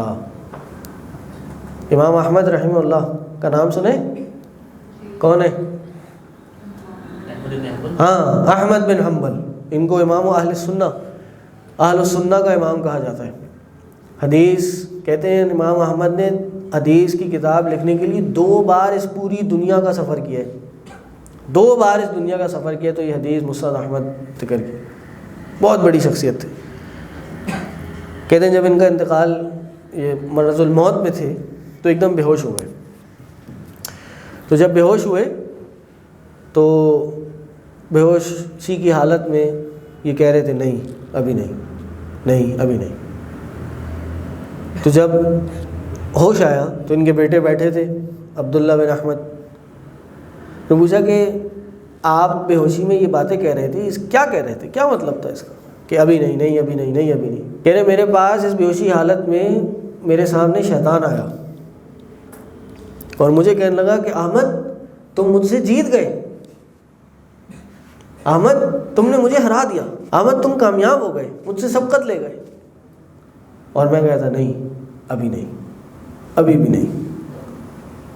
یہ شیطان اس وقت بھی انسان کو نہیں چھوڑتا، پوری زندگی ہمارے ساتھ ہوتا ہے. آپ دیکھیں نا جب سے انسان پیدا ہوا ہماری ڈیلی لائف میں، ہمارے ریلیشن شپس میں، ہماری پرسنل ایکٹیویٹیز میں، ہماری خلوتوں میں، ہماری اکیل میں، یہ ہر وقت ہمارے ساتھ ہوتا ہے. یہاں تک کہ مرنے تک بھی ہمارا ساتھ نہیں چھوڑتا. اس لیے اس شیطان سے بچنا، اس سے بچاؤ حاصل کرنا بہت ضروری ہے. ہمارے یہاں کچھ چیزیں ثابت نہیں ہیں، اس پہ ہم بڑے عقیدت سے فالو کرتے ہیں. وہ چیزیں نہیں کرنی ہیں کہ جو ثابت نہیں ہے. شیطان ہماری زندگی میں ہر وقت ہر پل ہمارے ساتھ ہوتا ہے، لیکن کس کس فارم میں ہوتا ہے؟ اتنا ہی جتنا قرآن و حدیث میں آیا ہے، اس کے علاوہ نہیں، اس کے علاوہ بالکل بھی نہیں. ہمارے یہاں نماز پڑھی جاتی ہے، جانماز ہوتی ہے، نماز پڑھنے کے بعد اگر جانماز بچھی ہو ہم کیا کرتے ہیں؟ اس کو فولڈ کر دیتے ہیں. کیوں؟ یہ تو شیطان نہ پڑھے. شیطان کس حدیث میں بھائی نماز پڑھتا ہے؟ وہ تو آپ کی اور میری نمازیں چھڑواتا ہے. اچھی بات ہے, پڑھ لے, ہو سکتا ہے مسلمان ہو جائے. یہ عجیب, یہ made in India made in Pakistan عقیدہ ہے. یہ قرآن حدیث کا عقیدہ نہیں ہے کہ مسجد میں اتنی صفیں بچھی ہوتی, پھر تو بہت سارے شیاطین ہونے چاہیے وہاں پہ نمازیں پڑھتے ہوئے. یہ بالکل ایسی چیزوں پہ ماننا, عقیدہ رکھنا یہ جائز نہیں ہے. دوسرا سوال, شیطان کو پیدا ہی کیوں کیا گیا؟ Y was he created? یہ وہی عقیدے والا سوال. اگر اللہ نے اس دنیا میں خیر ہی چاہی تھی, میں نے آپ نے اچھے کام ہی کرنے تھے, تو شر کیوں پیدا کیا بھائی؟ اللہ نے شیطان کو کیوں پیدا کیا؟ ہاں, ہمیں ٹیسٹ کرنے کے لیے. اور جی کہہ رہے ہیں وَبِضِدِّهَا تَتَمَيَّزُ الْأَشْيَاءُ Things are known by their opposites. اگر اس دنیا میں شر نہیں ہوگا, اس دنیا میں ایول نہیں ہوگا, تو یہ کیسے پتہ چلے گا اچھائی کیا ہے, خیر کیا ہے؟ کوئی برائی نہیں ہوگی تو یہ کیسے پتہ چلے گا اچھائی کیا ہے؟ دنیا میں کسی بھی چیز کو آپ نے ماپنا ہو, آپ اپوزٹ سے ناپتے ہیں. چیزوں کو ان کی اپوزٹ سے جانا جاتا ہے. میں آپ کو کہوں کہ چھوٹی کیا چیز ہوتی ہے؟ چھوٹی کوئی چیز ہوتی نہیں ہے جب تک آپ کوئی بڑی سامنے رکھیں کہ بھائی یہ بڑی ہے اور یہ چھوٹی ہے. بھائی روشنی کیا ہے یا اندھیرا کیا ہے؟ آپ کہیں گے اندھیرا روشنی کا نہ ہونا ہے. Darkness is absence of light. تو یہ اپوزٹ سے پہچانا جاتا ہے. تو اگر ہم نے اس دنیا میں خیر پہچاننی ہے, ہم نے اس دنیا میں اچھائی پہچاننی ہے, تو شر ہونا چاہیے. دوسرا, اگر ایول نہیں ہوتا اس دنیا میں, اگر اس دنیا میں شر نہیں ہوتا, جیسے ملائکہ کا معاملہ ہے, تو نہ ڈاؤٹس ہوتے نہ ڈیزائرز ہوتی, اور کوئی دعوت نہیں ہوتی, کوئی جہاد نہیں ہوتا, کوئی عمل بالمعروف نہی عن المنکر نہیں ہوتا, نہ آپ ہوتے, نہ میں ہوتا, نہ یہ ادارہ ہوتا.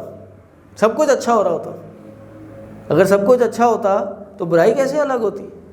انسان گناہ کرتا, توبہ کرتا, توبہ کر کے جو خیر ملنی تھی اس کو وہ کیسے ملتی اگر وہ گناہ نہیں کرتا؟ گناہ کے مواقع نہیں ہوتے. شہید نہیں ہوتا جب تک شر نہیں ہوتا. شر کے مقابلے میں کھڑے ہونے والے مجاہدین نہیں ہوتے. مجاہدین جہاد کرنے والے نہ ہوتے, جہاد کرنے کے بعد میں شہید نہیں ہوتے. شہید کا درجہ کیسے ملتا؟ جنتیں کیسے ملتی؟ اگر باطل نہیں ہوتا, شک شکوک پیدا کرنے والے دین میں نہیں ہوتے, فتنہ اور شرانگیزی کرنے والے نہیں ہوتے, تو صحیح علم دینے والے کیسے ہوتے؟ اوتھینٹک, ان اوتھینٹک نالج والے ہیں تو اوتھینٹک نالج دینے والے بھی تو ہیں. تو شر کا ہونا یہ کوئی عیب نہیں ہے, لیکن شر پہ فالو کرنا, شر پہ چلنا, یہ عیب ہے. اس طرح پھر اور بھی اس کے حوالے سے دلائل ہیں. ٹریپس آف شیطان. سب سے پہلا ٹریپ کیا ہے؟ سب سے بڑا ہتھ کنڈا شیطان کا کیا ہے؟ مایوس کرنا اور خواہشات کی پیروی, غفلت, ڈاؤٹس, ہاں نفس کو قابو کرنا. اس کے نتیجے میں کیا ہے؟ وہ کرانا کیا چاہتا ہے ہم سے؟ ہاں, سب سے پہلا جو کام شیطان انسان سے کرانا چاہتا ہے وہ کیا ہے؟ شرک ہے. سب سے پہلا اس کا ٹارگٹ کیا ہے کہ وہ انسان سے شرک کرانا چاہتا ہے. کیوں؟ کیونکہ اللہ تعالیٰ کا فرمان ہے ان اللہ لا یغفر ان یشرک بہ ویغفر ما دون ذلک لمن یشاء. اللہ تعالیٰ شرک کو معاف نہیں کرے گا, اس کے علاوہ جو کچھ بھی ہوگا اللہ معاف کر دے گا. اللہ تعالیٰ نے نبی علیہ السلام کو کہا, کیا کہا؟ یہاں آ رہا ہے نہیں آ رہا؟ ہاں, لئن اشرکت, اے نبی اگر آپ نے بھی شرک کیا ہوتا یا آپ بھی شرک کرنے والے ہوتے, لَيَحْبَطَنَّ عَمَلُكَ, تو ہم آپ کے بھی گناہوں کو, آپ کی بھی نیکیوں کو, آپ کی بھی اعمال کو ضائع کر دیتے. مشرکین مکہ کس طرح کا شرک نہیں کیا کرتے تھے؟ قوم نوح میں شرک آ گیا. ابراہیم علیہ السلام کے بعد اسماعیل علیہ السلام کی اولاد میں جس میں نبی علیہ السلام آئے, اس نے کتنا شرک کیا, یہودیوں نے کتنا شرک کیا, نصارہ نے کتنا شرک کیا. سب شرک کرتے تھے اور آج بھی کر رہے ہیں. تو اسلام کی پہلی دعوت شرک تھی, اور شیطان انسان سے یہی کرانا چاہتا ہے کہ شرک کرا لے, کیونکہ اگر شرک کر لیا تو کیا ہوگا؟ لاکھ نیکیاں کرنے والا ہو, لاکھ عبادتیں تہجدیں پڑھنے والا, ذکر اذکار کرنے والا ہو, لیکن اگر تھوڑا سا بھی زندگی میں شرک کر لیا تو یہ تمام کی تمام نیکیاں برباد ہو جائیں گی, ضائع ہو جائیں گی. اللہ شرک کو معاف نہیں کرے گا, اس کے علاوہ جو کچھ بھی ہو معاف کر دے گا. دوسرا کیا ہے؟ شیطان کا ٹریپ، شیطان کا ہتھ کنڈا. پہلا تو کیا ہو گیا؟ شرک. اگر انسان سے شیطان شرک نہ کرا سکے تو کیا کرواتا ہے؟ وقت ضائع کراتا ہے. کبیرہ گناہوں میں اس سے پہلے بھی ایک چیز ہے، ریا نہیں جی، غفلت میں، بدعت میں. اگر شیطان انسان سے شرک نہ کرا سکے تو شیطان انسان کو بدعت میں مبتلا کر دیتا ہے. اللہ کے نبی صلی اللہ علیہ وسلم نے فرمایا من احدث فی امرنا ھذا ما لیس منہ فہو رد.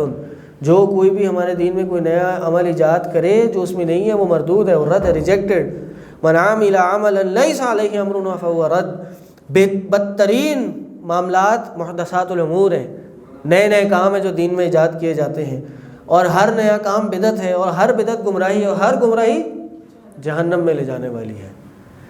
تو شیطان انسان سے شرک کے بعد کبیرہ گناہوں سے پہلے بدعت کرانے کی کوشش کرتا ہے. کیوں؟ انسان یہ سمجھ رہا ہوتا ہے کہ وہ نیکی کا، ہاں، انسان کو اس سے توبہ کی توفیق نہیں ملتی کیونکہ انسان اس کو نیکی سمجھ رہا ہوتا ہے، انسان اس کو اچھائی سمجھ رہا ہوتا ہے. پہلے تو برائی سے توبہ کرنے کے لیے برائی کو برائی سمجھنا ضروری ہے. اگر برائی کو برائی نہیں سمجھے گا، نیکی سمجھے گا، تو بھائی توبہ ہی نہیں کرے گا، بلکہ اور کیا کرے گا؟ لوگوں کو دعوت دے گا، درس دروس ہوں گے، محفلیں ہوں گی، کانفرنسز ہوں گی، کتابیں چھپیں گی، اس بدعت کے دفاع میں، اس بدعت کو سپورٹ کرنے میں ایویڈنسز دیے جائیں گے، کورسز بنائے جائیں گے پورے پورے، اور اس بدعت کو کیا کیا جائے گا؟ فالوئنگ ہوگی اس کی. لوگ فالو کرتے ہیں نا، کتنی فالوئنگ ہے آج ایسی بدعت کرنے والے لوگوں کی، لاکھوں کروڑوں میں. جو اس کو نہ ماننا تو بہت دور کی بات، اس کے خلاف کوئی بات سننے کے لیے بھی تیار نہیں ہے. اس لیے شیطان انسان سے شرک نہ کروا سکے تو بدعت ضرور کراتا ہے، کبیرہ گناہ سے پہلے.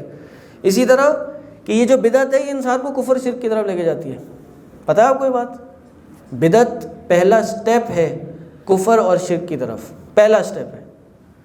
آپ کو پتہ ہے نوح علیہ السلام کی امت میں شرک کیسے سٹارٹ ہوا تھا؟ پتہ ہے آپ کو کیسے ہوا تھا؟ کیا ہوا تھا؟ ہاں، نیک لوگوں کی پہلے تو وہ گزر گئے، انہوں نے کہا بھائی یہ جو نیک لوگ تھے یہ جس جگہ پہ بیٹھا کرتے تھے جاؤ اب وہاں جا کے تم بھی بیٹھو. زمانہ گزرا، لوگ گزرے، نئی جنریشنز آئیں، انہوں نے کہا بھائی یہ مقامات تو اب بھول جائیں گے، چلو ان کی تصاویر بنا دو، پکچرز بنا دو ان کی تاکہ لوگ یاد رکھیں. پھر ایک زمانہ گزرا، نئی جنریشن آئی، انہوں نے کہا کہ بھائی پکچرز ہٹا دو، اب ان کے بت بنا دو. پکچرز تو مٹ جاتی ہیں، کمزور ہوتی ہیں، بت مضبوط ہوتے ہیں، پتھر کے ہوتے ہیں، بنا دو. انہیں بت بنا دیا. پھر ایک زمانہ گزرا، لوگ بھول گئے کہ کس اسپرٹ سے ان کی تصویریں بنائی گئی تھیں، کس اسپرٹ سے ان کے بت بنائے گئے تھے، کس اسپرٹ سے وہاں جا کے بیٹھا جاتا تھا. شیطان آیا، ان کے کانوں میں باتیں ڈالیں، ان کے کانوں میں، دلوں میں شرکیہ خیالات ڈالے، اور پھر ان کی عبادت شروع ہو گئی. تو سب سے پہلے دین میں کیا ہوتا ہے؟ شرک سے پہلے بدعت ہوتی ہے. شرک بھی ایک بدعت ہے، اور ایک بدعت شرک کی طرف لے کے جاتی ہے. آپ کو پتہ ہے ابھی ہم نے یہ ایک ایڈ دیکھا، اس میں اسلامک اسکالر جو ہیں کرسچنس کو میری کرسمس وش کر رہے تھے یا پھر کرسمس کی خوش آمدید، اور دلیل دے رہے تھے کیا کہ جیسے ہم میلاد مناتے ہیں اور جیسے ہمارے یہاں میلاد منانا ضروری ہے، اس پہ خوش ہونا ضروری ہے، اسی طرح کرسمس پہ خوش ہونا بھی بہت ضروری ہے. اب کرسمس کا مطلب کیا ہے؟ یہ کرسمس خوشی دینا، یہ کہ جیسس علیہ السلام پیدا ہوئے، اور جیسس علیہ السلام کا پیدا ہونا ان کا عقیدہ کیا ہے؟ اللہ کے بیٹے ہیں، کہ اللہ نے بیٹا جنا. اتنا بڑا کفر ہے. تو یہ بدعت ہی ہے جو بدعت اس کی طرف لے کے جا رہی ہے.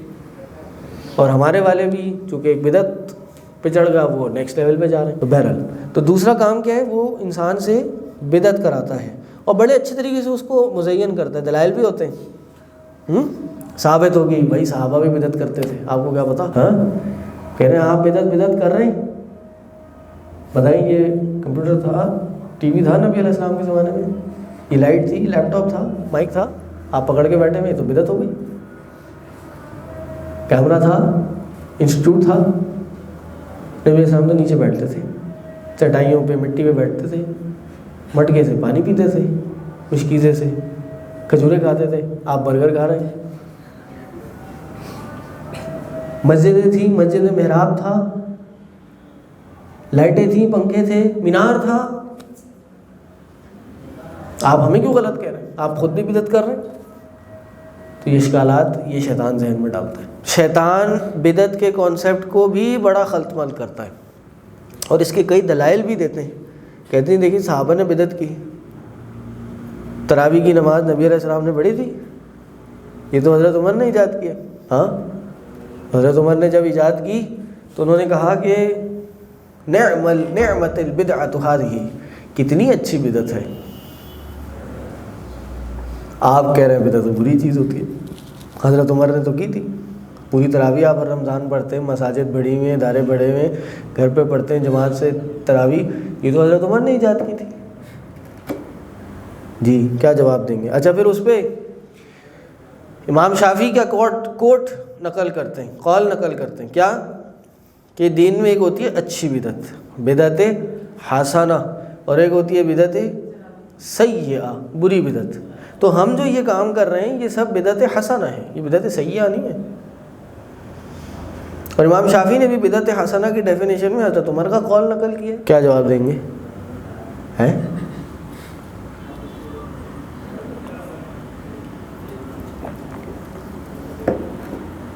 رسول اللہ صلی اللہ علیہ وسلم کے رکوع میں جی فرض ہونے کا خوف تھا کہ رسول اللہ صلی اللہ علیہ وسلم اگر پڑھاتے جاتے تو فرض ہو جانی تھی۔ نبی صلی اللہ علیہ وسلم کے وقت میں فرض ہونے کا خوف تھا، ہم بھی اس بات سے اگری کر رہے ہیں کہ نبی علیہ السلام کے زمانے میں فرض ہونے کا خوف تھا، اس لیے نبی علیہ السلام نے نہیں پڑھی، حضرت عمر نے پڑھی۔ تو حضرت عمر نے پڑھ کے کہا دیکھو کتنی اچھی بدعت ہے، جو بدعت اچھی ہوتی ہے، ہم بھی میلاد منا رہے ہیں، اچھی بدعت ہے۔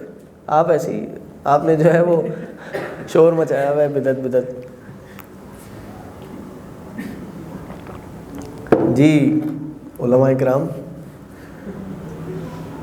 یہ ایکشن ایکچولی نبی اکرم صلی اللہ علیہ وسلم سے ثابت تھا، تراویح کا، ہاں 3 دن پڑھائی تھی۔ ہاں یہ کوئی وہ چیز نہیں ہے جو نبی اکرم صلی اللہ علیہ وسلم نے نہیں کی۔ جو ہم میلاد مناتے ہیں وہ ان سے ثابت تو نہیں ہے، بلکہ انہوں نے منع فرمایا۔ ہاں دوسرا، نبی اکرم صلی اللہ علیہ وسلم کے جانے کے بعد، کیونکہ نبی اکرم صلی اللہ علیہ وسلم پہلے 3 بار پڑھا چکے تھے، تو حضرت عمر نے کہا اب کیونکہ وہ تو جا چکے ہیں، وہ وصال کر چکے ہیں، تو اب یہ فرض نہیں ہو سکتا، لیکن ہم اس کو تراویح ایز این نوافل یا جس طرح بھی وہ پڑھتے ہیں اس طرح۔ بہت اچھی بات انہوں نے کہی کہ نبی علیہ السلام سے اس کی اصل ثابت ہے، ٹھیک ہے، آدھا جواب یہ ہے۔ لیکن دوسرا جواب کیا ہے کہ بدعت کیوں کہا حضرت عمر نے؟ کل بدعۃ ضلالہ، ہم حدیث پڑھتے ہیں ہر بدعت گمراہی ہے۔ حضرت عمر نے ایک نیا اچھا کام کیا، یہ تو مانتے ہیں نا اچھا کام کیا، تو جو اچھا کام کیا اس کو بدعت کا، ہم کہتے ہیں بدعت حسنہ ہے، اچھی ہے، آپ کہتے نہیں ہے، بلکہ نبی علیہ السلام کی حدیث ہے، من سن فی الاسلام سنتا حسنتا، جس نے بھی دین اسلام میں کوئی نیا طریقہ رائج کیا، اچھا طریقہ، اس کو اس کا اجر ملے گا، اور جو اس کو دیکھ کے وہ عمل کرے گا اس کو بھی اس کا اجر ملے گا۔ حدیث ہے، صحیح حدیث ہے، نبی علیہ السلام سے بھی ہمارا عمل ثابت ہوتا ہے۔ نبی علیہ السلام نے پیر کا روزہ نہیں رکھا، کہا تھا کہ آج تو میری پیدائش ہوئی تھی اس لیے میں منا رہا ہوں۔ ہم تو نبی علیہ السلام کی حمد میں بات آگے لے کے چل رہے ہیں۔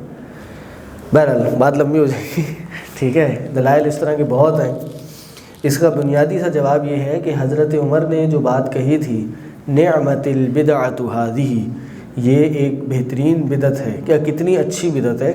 یہ بدعت لنگوسٹکلی انہوں نے بولا تھا، لغوی طور پہ بدعت بولا تھا، اصطلاحی طور پہ نہیں بولا تھا، لغوی طور پہ بولا تھا۔ کیسے کہ بدعت کا عربی زبان میں ترجمہ ہوتا ہے کوئی بھی نیا کام۔ اللہ کے ناموں میں سے ایک نام ہے بدیع، بدیع، بدیع السماوات والارض، آسمان اور زمین کو نئے سرے سے پیدا کرنے والا، صحیح۔ تو بدعت کا لغوی معنی ہوتا ہے کوئی بھی نئی چیز یا نیا طریقہ، اصطلاحی بدعت نہیں کہ وہ جس کو عبادت سمجھ کے کیا جائے وہ اور جو نبی علیہ السلام کے زمانے میں ہو سکتی ہو اور نہ کی ہو، ٹھیک ہے۔ اور اس کی دلیل کیا ہے کہ یہ لغوی تھی، اصطلاحی نہیں تھی؟ وہ دلیل وہی ہے جو انہوں نے دی کہ نبی صلی اللہ علیہ وسلم کے زمانے میں اصل ثابت ہے۔ نبی صلی اللہ علیہ وسلم ایک دن نکلے، 21ویں شب کو نکلے، شاید 23ویں کو نکلے، پھر 25ویں کو نکلے، پھر 27ویں کو نکلے، پھر نہیں نکلے، اس ڈر سے کہ اللہ کو عمل پسند اتنا نہ آ جائے کہ اس کو فرض کر دے۔ لیکن جب نبی صلی اللہ علیہ وسلم چلے گئے تو حضرت عمر نے دیکھا مسجد نبی میں ادھر ادھر سب لوگ نماز پڑھ رہے ہیں، تو نماز پڑھنے کے بعد الگ الگ اپنی نماز پڑھ رہے ہیں، تو انہوں نے کہا بھائی سب ایک امام کے پیچھے اکٹھے ہو جائیں۔ جب ایک جگہ امام کے پیچھے اکٹھے ہو گئے تو انہوں نے کیا کہا، یہ دیکھو کتنا اچھا طریقہ ہے، سب ایک کے پیچھے جمع ہو گئے، پہلے بھی ہوئے تھے، کوئی نئی چیز تو نہیں ہے، اب باقاعدگی سے سب کو کھڑا کر دیا۔ صحیح؟ تو کہنے کا مقصد یہ ہے کہ یہ دلائل میں نے نہیں دیے، یہ لوگوں نے اپنی بدعت کو سپورٹ کرنے میں دیے، اور ان کے ذہنوں میں کس نے ڈالے؟ اس شیطان نے ڈالے۔ تو یہ لَأُزَيِّنَنَّهُمْ، میں ان کے اس اعمال کو خوبصورت کر کے دکھاؤں گا، اور وہ دلائل یہ جنگ قیامت کی صبح تک چلتی رہے گی، یہ ختم نہیں ہوگی، لیکن حق والے ہمیشہ رہیں گے اور غالب بھی رہیں گے۔ جی تراویح کا کیا درجہ ہوگا، حکم کیا ہوگا، وہ فرض واجب اور سنت موقعہ تو نہیں ہوگا؟ تراویح مستحب ہے، یعنی سنت ہے، سنت موقدہ ہے، یعنی جس کو پڑھنے کا تو بے حد ثواب ہے، نہ پڑھا جائے تو گناہ نہیں ہے، یہی معاملہ ہے۔ جیسے قیام اللیل ہے ویسی تراویح ہے، جیسے تہجد ہے ویسی تراویح ہے، چونکہ رمضان ہے، رمضان میں زیادہ ثواب بڑھ جاتا ہے۔ نبی علیہ السلام نے فرمایا من قام رمضان ایمانا واحتسابا، جو رمضان میں جس نے قیام کیا ایمان کی حالت میں اور اجر کے حصول کی نیت سے، غفر لہ ما تقدم من ذنبہ، اس کے پچھلے گناہ معاف کر دیے جاتے ہیں، یہ ثواب ہے اس کا۔ اگر انسان سے شیطان شرک نہ کرا سکے اور کفر نہ کرا سکے، پھر کیا کراتا ہے؟ پھر انسان سے کبیرہ گناہ کراتا ہے، جس کو کہتے ہیں الکبائر۔ امام ذہبی کی ایک کتاب ہے، اس کا کیا نام ہے؟ الکبائر، میجر سنس۔ کیا ہے؟ Major sins. یہ دارالسلام میں موجود ہے، آن لائن بھی موجود ہے۔ اس میں انہوں نے A to Z جتنے کبیرہ گناہ قرآن و حدیث میں ذکر کیے گئے سب لکھ دیے، اور اس کے دلائل بھی لکھ دیے، پروفس۔ نمبر 1 پہ کیا لکھا؟ شرک۔ کبیرہ گناہوں میں سب سے بڑا گناہ کیا ہے؟ شرک ہے۔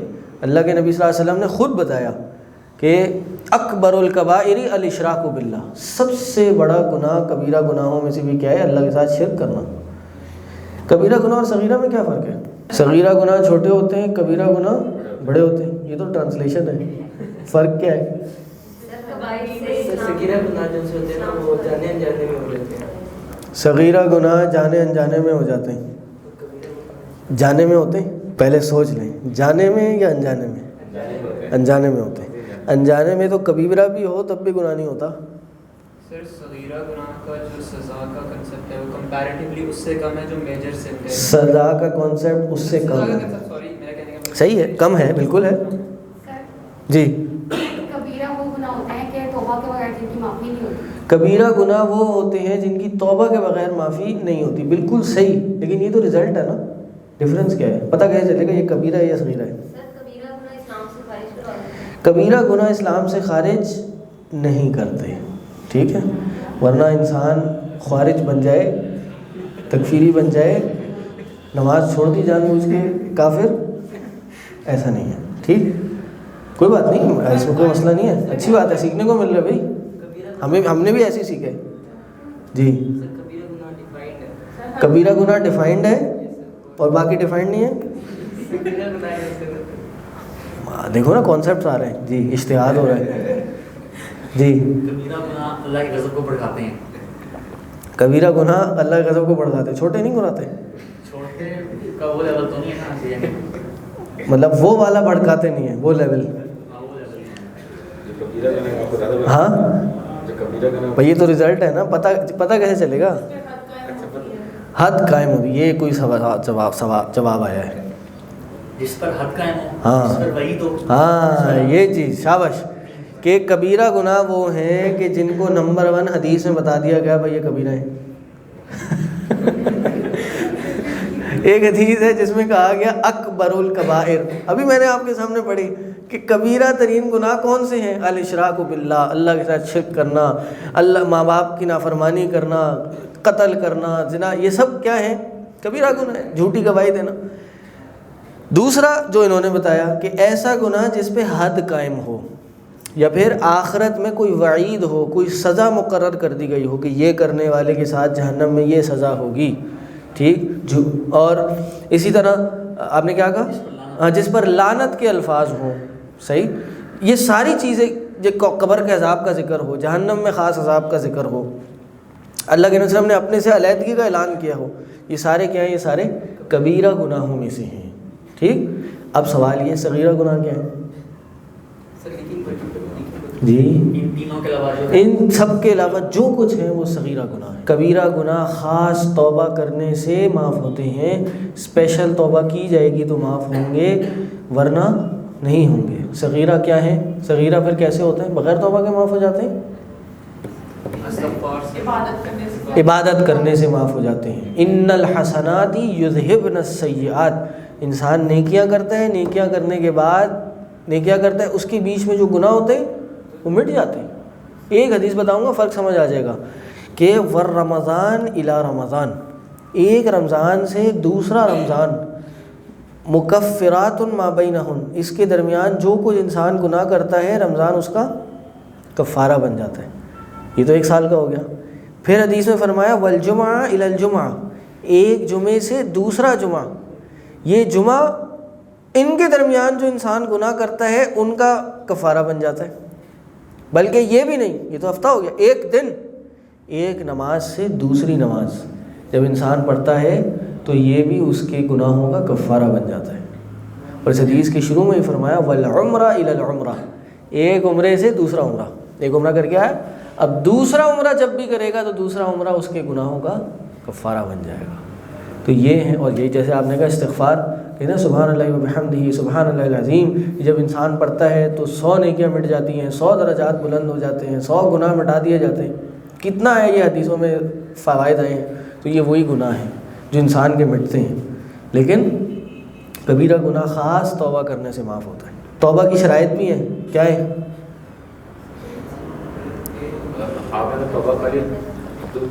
بھائی آپ نے کہا جب معاف ہو گئے توبہ کرنی ہے، کیسے توبہ کرنی ہے؟ آئندہ نہ کرنے کا عزم، جی، جو کر لیے ان پہ ندامت کا احساس ہو، آئندہ نہ کرنے کا ارادہ، آئندہ نہ کرنے کا ارادہ، اور جی توبۃ النصوح ہو، پکا ارادہ آئندہ نہیں کرنا۔ نیت کیا ہو؟ مطلب کہ آئندہ نہیں کرنی ہے نا، توبہ کرنے کی نیت، توبہ کرنے کی نیت ہو، یہی نیت چل رہی ہے نا کہ آئندہ نہیں کرنا ہے۔ دو گناہ کر کے نیکی کر لینا نہیں، یہ شرط نہیں ہے، ویسے ہی آپ صرف توبہ کریں، اللہ معاف کرنے والا ہے۔ سر اگر کسی کا حق مارا ہو تو پھر اس ہاں، کسی کا حق مارا ہو تو وہ بھی ادا کرنا ہے، یہ نہیں 10 کروڑ روپے کی چوری کر لی اور اللہ معاف کرنے والا ہے، بھائی وہ واپس کرنا ہے۔ 100 روپے بھی اگر چرائے ہیں، 10 روپے بھی اگر کسی کے ناحق لیے ہیں، اللہ معاف نہیں کرے گا جب تک کہ اس کو واپس نہیں لوٹا دیے جائیں گے۔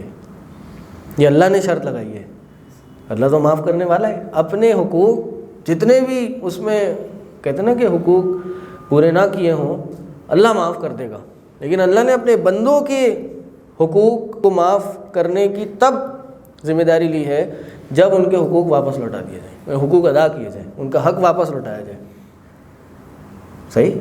اور تیسری شرط کیا ہے جو رہ گئی بیچ میں، اس کو کہتے ہیں پاسٹ، پریزنٹ، فیوچر۔ پاسٹ، یہ سلائیڈ آگے ہے، یہ رہی past, remorse over having done it, پہلے جو کیا ہے اس پہ آپ کو افسوس ہو۔ پریزنٹ، ابھی فوراً اس کو چھوڑ دیں، یہ نہیں موبائل میں لگے ہوئے استغفر اللہ استغفر اللہ، دیکھی چلے جا رہے ہیں اور استغفار پڑھی چلے جا رہے ہیں، اس وقت چھوڑنا ہے اسے، صحیح ہے نا؟ یار کوئی بات نہیں، استغفار کر لیں گے۔ بھائی استغفار کی نیت سے اگر گناہ کریں گے نا تو وہ توبہ نہیں ہونی قبول، اس کو اسی وقت چھوڑنا ہے۔ ریلیٹیبل ہے نا یہ کانسیپٹ آج کی تاریخ میں۔ Future, firm resolution of not repeating it, آئندہ نہیں کرنا ہے یہ کام، اس کا پختہ ارادہ عزم ہو، آئندہ نہیں کرنا ہے۔ اور چوتھا یہ کہ دوسروں کا حق ان کو واپس لوٹانا ہے۔ تو کبیرہ گناہوں کے تعلق سے توبہ کب تک ہو سکتی ہے؟ یہ آخر میں ایک آیت ہے، کیا ہے؟ کل بنی آدم خطا و خیر الخطائین التوابون، ہر بنی آدم خطا کار ہے اور بہترین خطا کار کون ہے؟ جو توبہ کرنے والے ہیں۔ یعنی انسان، ہر بندہ خطا کرتا ہے، ہر بندہ گناہ کرتا ہے، لیکن فوراً اس سے رجوع کر لے۔ کب تک؟ جب تک جان حلق میں نہیں آ رہی، جب تک موت نہیں آ رہی۔ اور اس انسان کو شیطان مایوس کرتا ہے اللہ کی رحمت سے۔ کیا کہا؟ قل یا عبادی الذین اسرفوا علی انفسہم، کہہ دو اے میرے بندے، الذین اسرفوا علی انفسہم، جنہوں نے اپنے ظلموں پر اسراف کیا، حد سے بڑھ گئے، حد سے بڑھ گئے۔ ان کو پہلے ہی اللہ ایڈریس کر رہا ہے، کس سے؟ عبادی، میرے بندے۔ اللہ اپنے سے ہی ایڈریس کر رہا ہے، اپنے بندوں سے، اور پھر کہہ رہا ہے کہ لا تقنطوا من رحمت اللہ، اللہ کی رحمت سے مایوس مت ہونا۔ ان اللہ یغفر الذنوب جميعا، اللہ تعالیٰ تمام کے تمام گناہوں کو معاف کرنے والا ہے۔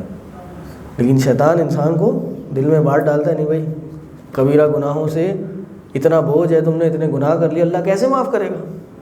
کہتے ہیں بھائی ہم تو جہنمی لوگ ہیں، ایسے الفاظ ادا کرتے ہیں، بھائی پتہ نہیں کیا ہوگا، ہم تو کچھ نہیں، ہمارا کچھ نہیں بن سکتا، پکی جہنم لکھ دی گئی ہے، جنت نہیں جانا ہم نے۔ ملے ایسے لوگ مجھے، نمازیں پڑھنی نہیں ہے، توبہ کرنی نہیں ہے، کچھ خیر کی طرف آنا نہیں ہے، وہ ہم تو جہنمی ہو گئے، ہمیں نہیں لگتا ہم بچیں گے۔ میرے ساتھ بیٹھے، دو چار باتیں کی، دو چار سوال کیے کہ جی یہ کر سکتے ہیں، یہ الاؤڈ ہے اسلام میں؟ سب کو میں نے کہا نہیں بھائی یہ بھی نہیں کر سکتے، یہ بھی نہیں کر سکتے۔ انہوں نے کہا بھائی پھر تو ہم پکے فارغ ہیں، ہم تو نہیں بچنے والے۔ یہ شیطان انسان کے دل میں ڈالتا ہے، انسان پلٹتا ہی نہیں ہے۔ تو اس لیے انسان کو اللہ کی رحمت سے مایوس نہیں، جیسی گناہ ہو فوراً توبہ کرے۔ وہ کہتے ہیں نا انسان جب گناہ کرتا ہے ایک کالا سیاہ نقطہ دل میں لگا دیا جاتا ہے، توبہ کر لے سقل عنہ، اس کو مٹا دیتا ہے، توبہ کرے مٹا دیتا ہے، نہیں تو پھر وہ نقطہ رکھتا رہتا ہے یہاں تک کہ پورا دل کالا ہو جاتا ہے۔ اور یہی زنگ ہے جو قرآن کے اندر موجود ہے، انسان کے دل پہ زنگ لگ جاتا ہے اور پھر اس پہ کوئی بات ہی اثر نہیں کرتی۔ یہی ہو جاتا ہے کہ اس کو کوئی بات افیکٹ ہی نہیں کرتی، کچھ سنائے سمجھ ہی نہیں آتا اس کو۔ کہتے ہیں نا لہم قلوب لا یفقہون بہا، دل تو ہے لیکن سمجھ نہیں آتی ان کو، ایمان تو لے آئے لیکن کوئی ڈیپتھ نہیں ہے۔ دنیا کے تو عالم ہیں، عالم سے باخبر ہیں۔ انہوں نے کہا تھا نا شعیب سے، یا شعیب ما نفقہ کثیرا مما تقول، جو تم اکثر باتیں کرو نہیں ہمیں سمجھ ہی نہیں آ رہی تم کیا کہتے۔ تو اگر انسان سے وہ بڑے گناہ بھی نہ کرا سکے تو کیا کراتا ہے؟ صغیرہ گناہ کراتا ہے۔ کیوں؟ چھوٹے ہی تو ہیں یار، صغیرہ گناہ ہی تو ہے، کر لو۔ جبکہ یہ صغیرہ ہوتے رہتے ہیں کبیرہ بن جاتے ہیں۔ آپ کو پتہ ہے اصول حدیث میں کسی راوی سے حدیث لینے کا ایک معیار ہے، اس میں سے ایک معیار یہ ہے کہ راوی کبیرہ گناہ کا مرتکب نہ ہو۔ اگر حدیث لینی ہے اس سے تو کبیرہ گناہ کرنے والا نہ ہو، یا پھر صغیرہ گناہ پہ اصرار کرنے والا، کنٹینیوسلی چھوٹے گناہ کرنے والا نہ ہو۔ گناہ تو ہر شخص سے ہوتے ہیں، ہو جاتے ہیں، لیکن اگر ہو گئے فوراً توبہ، بار بار کرنے والا نہ ہو صغیرہ گناہ۔ اس لیے یہ مثال دیتے ہیں کہ یہ صغیرہ گناہوں کی مثال چھوٹی لکڑیوں کی طرح ہیں۔ آپ ایک لکڑی کو پہ آگ جلائیں تو آگ نہیں جلے گی، 30-40 لکڑیوں کا کہتے ہیں نا ایک گٹھا جمع کریں پھر اس پہ آگ لگائیں تو آگ لگے گی۔ تنکا لیں، تنکا ماریں کسی کو، اس کو کوئی چوٹ لگے گی؟ نہیں لگے گی۔ جمع کر لیں پھر ماریں کسی کو، پھر لگے گی، پتہ بھی چلے گا، آواز بھی آئے گی۔ تو یہی صغیرہ گناہ ہے کہ انسان چھوٹے چھوٹے گناہوں کو جمع کرتا رہتا ہے کہ وہ کبیرہ گناہ بن جاتے ہیں۔ تو اس لیے چھوٹوں کے بھی ٹریپ میں نہیں آنا کہ ارے تو چھوٹے ہی تو ہیں، چھوٹے ہی تو گناہ ہیں۔ گناہ ہوتا ہے، سزا اس پہ ملنی ہے اگر توبہ نہیں کی، اور گناہوں کی سزا بڑی خطرناک ہے، بہت نقصانات ہیں گناہوں کے۔ اس پہ ایک الگ لیکچر کبھی دیں گے آپ کو، گناہوں کے کیا اثرات ہوتے ہیں انسان پہ۔ وہ گناہ ہی تھا نا جو آدم علیہ السلام کو جنت سے دنیا میں لے آیا، نعمتیں چلی جاتی ہیں انسان کی بہت بڑی، لیکن صغیرہ گناہ نیکیاں کرنے سے مٹ جاتے ہیں۔ سوال، ان شیطان اگر انسان سے کبیرہ بھی نہیں کرا سکے، سب سے پہلے شرک نہ کرا سکے، بدعت نہ کرا سکے، کبیرہ نہ کرا سکے، صغیرہ بھی نہ کرا سکے، پھر کیا کراتا ہے؟ وقت ضیاع کراتا ہے، وقت ضیاع کراتا ہے انسان کا۔ کیسے؟ بحث فضول کی، بس بحثیں کر رہا ہے، بیٹھا ہو فون پہ باتیں کر رہا ہے لوگوں سے بغیر کسی مقصد کے، لمبی لمبی باتیں، خواتین آپس میں، بہن بھائی دوست آپس میں، لڑکے چائے کے ہوٹلوں میں بیٹھے ہیں, ساری رات گپیں لگ رہی ہیں, چائے پی رہے ہیں, تاش کھیل رہے ہیں, لوڈو. یہ تو خیر چیزیں حرام میں بھی آ جاتی ہیں کچھ چیزیں. ہاں نیٹ فلکس میں بھی حرام والی چیزیں آ جاتی ہیں. ہاں لیکن جائز چیزوں کی بھی بات ہو رہی ہے. صحیح. فیس بک جی ہاں موبائل میں بیٹھے ہوئے بس اوپر کیے چلے جا رہے ہیں, نیور اینڈنگ اسکرولز, ختم ہی نہیں ہو رہے. آپ کو پتہ ہے یہ ایپس پہ ٹائم لمٹس آتی ہیں, یعنی اپنے آپ کو سوشل میڈیا سے روکنے کے لیے. اس پہ بھی میری ایک ورک شاپ ہے, پھر کبھی آئیں گے نیکسٹ ٹائم تو اس ٹاپک رکھیں گے کہ سوشل میڈیا کتنا خطرناک ہے ہمارے لیے اور اس سے بچنے کے لیے کیا کیا جا سکتا ہے. اور اس پہ ہر بندہ ہے شامل. بھائی میں بھی ہوں. میں نے اپنے موبائل سے فیس بک تو ہٹایا ہوا ہے, آئی پیڈ پہ ڈالا ہے, اور اس پہ بھی 30 منٹ کا کاؤنٹر لگا ہے. 30 منٹ بعد مجھے یاد دلاتا ہے, اور لٹرلی میں بتاؤں میں ابھی لے کے بیٹھتا ہوں, اور جیسے وہ کاؤنٹر آتا ہے تو مجھے ہوتا ہے ابھی تو لگائی تھی, یہ تو ابھی فوراً 30 منٹ پورے, اور 30 منٹ گزر گئے. 30 منٹس آف آور لائف پاس ہو گئے, میں پتہ بھی نہیں چلا. یہی اس کی سب سے بڑی مصیبت ہے کہ وقت ایسے گزرتا ہے آپ کو پتہ ہی نہیں چلتا. تو شیطان کا 5واں ہتھکنڈا کیا ہے, 5th ٹریپ کیا ہے کہ وہ جائز کاموں میں آپ کو ڈال کے رکھتا ہے. جائز ہی تو ہیں, فٹ بال دیکھ رہے ہیں صبح سے شام تک, T20 کا میچ چل رہا ہے, ورلڈ کپ, صبح سے شام تک. قوم چھٹی کر کے گھر پہ بیٹھی ہے ٹی وی کے آگے, میچ چل رہا ہے, فائنل ہے جی, آج کام نہیں ہو رہا آفس میں, لیو آپ نے اویل کر لیا کیا میچ دیکھنے کے لیے. یہ کیا ہے, یہ ویسٹ آف ٹائم نہیں ہے تو اور کیا ہے. یہ بھی نہ کرا سکے تو کیا ہوتا ہے. ہاں بھائی, اگر بحث سے بھی مایوس ہو جائے گا تو بس پھر کہے گا کہ آپ یہ بندہ میرے کنٹرول سے نکل گیا. ہاں بحث مطلب اگر بحث کروا لی تو چلو اس کا کام چل رہا ہے. ہاں اگر بحث نہیں ہو رہی, آپ بحث بھی اسی سے کرتے ہیں, وقت ضائع بھی چھوڑ دیا, وقت بھی ضائع نہیں کر رہا, اب بھی شیطان نہیں چھوڑ رہا. پتہ ہے آپ کو, اب بھی نہیں چھوڑ رہا شیطان کہ یار یہ تو وقت بھی ضائع نہیں کر رہا, اب کیا کروں. نیکیوں پہ تکبر کرنے والا یہ تو کبیرہ گناہ ہے, نیکیوں کا گھمنڈ ہونا. ہاں کیا ہو سکتا ہے جی. یہ انسان سے چھوٹی نیکیاں کراتا ہے, پتہ ہے آپ کو, چھوٹی نیکیاں کراتا ہے جس ٹائم پہ وہ بڑی نیکیاں کر سکتا. کبھی سوچے شیطان انسان سے چھوٹی نیکیاں کراتا ہے کہ ہاں بس انہی میں مبتلا رہو, اسی میں بزی رہو, یہی کام کرو. تم اس سے ایک بہت بڑا کام کر سکتے تھے اس ٹائم جو تم نے نہیں کیا. مثال کے طور پر نماز کا وقت ہے, اول وقت میں نماز پڑھنے کا ثواب بہت زیادہ ہے, اس وقت نماز پڑھنا ضروری ہے, لیکن یہ بیٹھ کے قرآن کی تلاوت کر رہے ہیں. قرآن کی تلاوت نیکی کا کام ہے نہیں ہے, کبھی بھی کریں نیکی ہے نہیں ہے. کچھ وقتوں میں زیادہ ثواب ہو جاتا ہے جیسے فجر کے بعد کا وقت ہے, لیکن اگر نماز کا وقت آ گیا, مردوں کے لیے تو نماز جماعت سے پڑھنا اہم ہے نا. نبی صلی اللہ علیہ وسلم سے پوچھا گیا کہ افضل الاعمال کون سے ہیں, کہا الصلاۃ لمیقاتہا, نماز اپنے وقت میں پڑھنا, یعنی اول وقت میں پڑھنا, یہ نماز کا حق ہے اور یہ افضل الاعمال میں سے. اس ٹائم بندہ ذکر اذکار کرے, نہیں بھائی اذان ہو گئی, وقت داخل ہو گیا, فوراً کھڑو کہ نماز پڑھے. شیطان انسان کو ادھر ادھر بہلاتا ہے, اور یہ اکثر یہ ہمارے دینی محفلوں میں بھی ہو جاتا ہے. بعض اوقات میٹنگز چل رہی ہیں, ملاقاتیں ہو رہی ہیں, لوگ آئے ہوئے بیٹھے ہوئے, اول وقت نماز کا فوت ہو گیا. بھائی وقت آ گیا, پہلے پڑھ لیں, میٹنگ بعد میں کر لیں. اور کبھی کبھار ہم میں سے کوئی بھائی بھول جائے تو الدین النصیحہ, دین نصیحت کا نام ہے. فذکر فإن الذکریٰ تنفع المؤمنین, یہ دوسرے کو نصیحت کیجیے, یاد دلائیے کہ بھائی نماز کا وقت آ گیا, پہلے نماز پڑھ لیں, میٹنگ بعد میں. صحیح. اسی طرح عام سا صدقہ دینا, جبکہ اس مقام پہ آپ ایک صدقہ جاریہ کر سکتے تھے, ایک عظیم صدقہ جاریہ اپنے لیے بنا سکتے تھے کہ جو قیامت کی صبح تک آپ رہیں نہ رہیں صدقہ رہتا, ثواب ملتا رہتا. نبی علیہ السلام کی حدیث ہے کہ انسان جب مر جاتا ہے اس کے تمام اعمال ختم ہو جاتے ہیں سوائے 3 کے, انقطع الاعمال الا الثلاث. کون سے؟ ایک وہ علم جو لوگوں میں چھوڑ کے جاتا ہے, دوسرا سب سے پہلا ولد صالح, نیک اولاد جو اس کے لیے دعا کرتی ہے, دوسرا علم جو لوگوں میں چھوڑ کے جاتا ہے, تیسرا صدقہ جاریہ جو وہ چھوڑ کے جاتا ہے. تو یہ بھی شیطان انسان سے کراتا ہے. اسی طرح دعوت کا کام کرنا ایک بڑا گول نہ بنا کے, دعوت کا کام کرنا بہت ایک اچھا کام ہے, لیکن اگر آپ ایک گول بنا لیں, اس کو اسٹریٹجائز کر لیں, اس کو پراپر طریقے سے کر لیں, تو آپ اس سے زیادہ ریزلٹس اور اچھے طریقے سے اچیو کر سکتے ہیں اس کو. دیکھ سکتے ہیں کہ بھائی میرا صدقہ جاریہ کس میں زیادہ اچھا ہے، زیادہ مجھے فائدہ کس میں ہوگا، اس کو ایکوائر کریں۔ اسی طرح یہ چیزیں کون سمجھ سکتے ہیں؟ یہ علماء اور اہل علم ہی سمجھ سکتے ہیں بھائی کس میں زیادہ فائدہ ہے، کس میں زیادہ ثواب ہے، یہ علماء ہی بتائیں گے آپ کو، بیٹھے بیٹھے آپ تو نہیں پتہ کر سکتے۔ یہ بھی نہ کرا سکے تو پھر کیا ہوتا ہے حضرت؟ بڑے اب اس نے انسان نہیں مان رہا، انسان کر رہا ہے بھائی، بڑے بڑے کام کر رہا ہے، بہت بڑا دائی ہو گیا، اور جی نماز بھی اول وقت میں چل رہی ہے، بڑے بڑے صدقہ جاریہ ہو رہے ہیں، اب کیا ہو گیا جی؟ اب ایک کبیرہ گناہ کراتا ہے، ریاکاری۔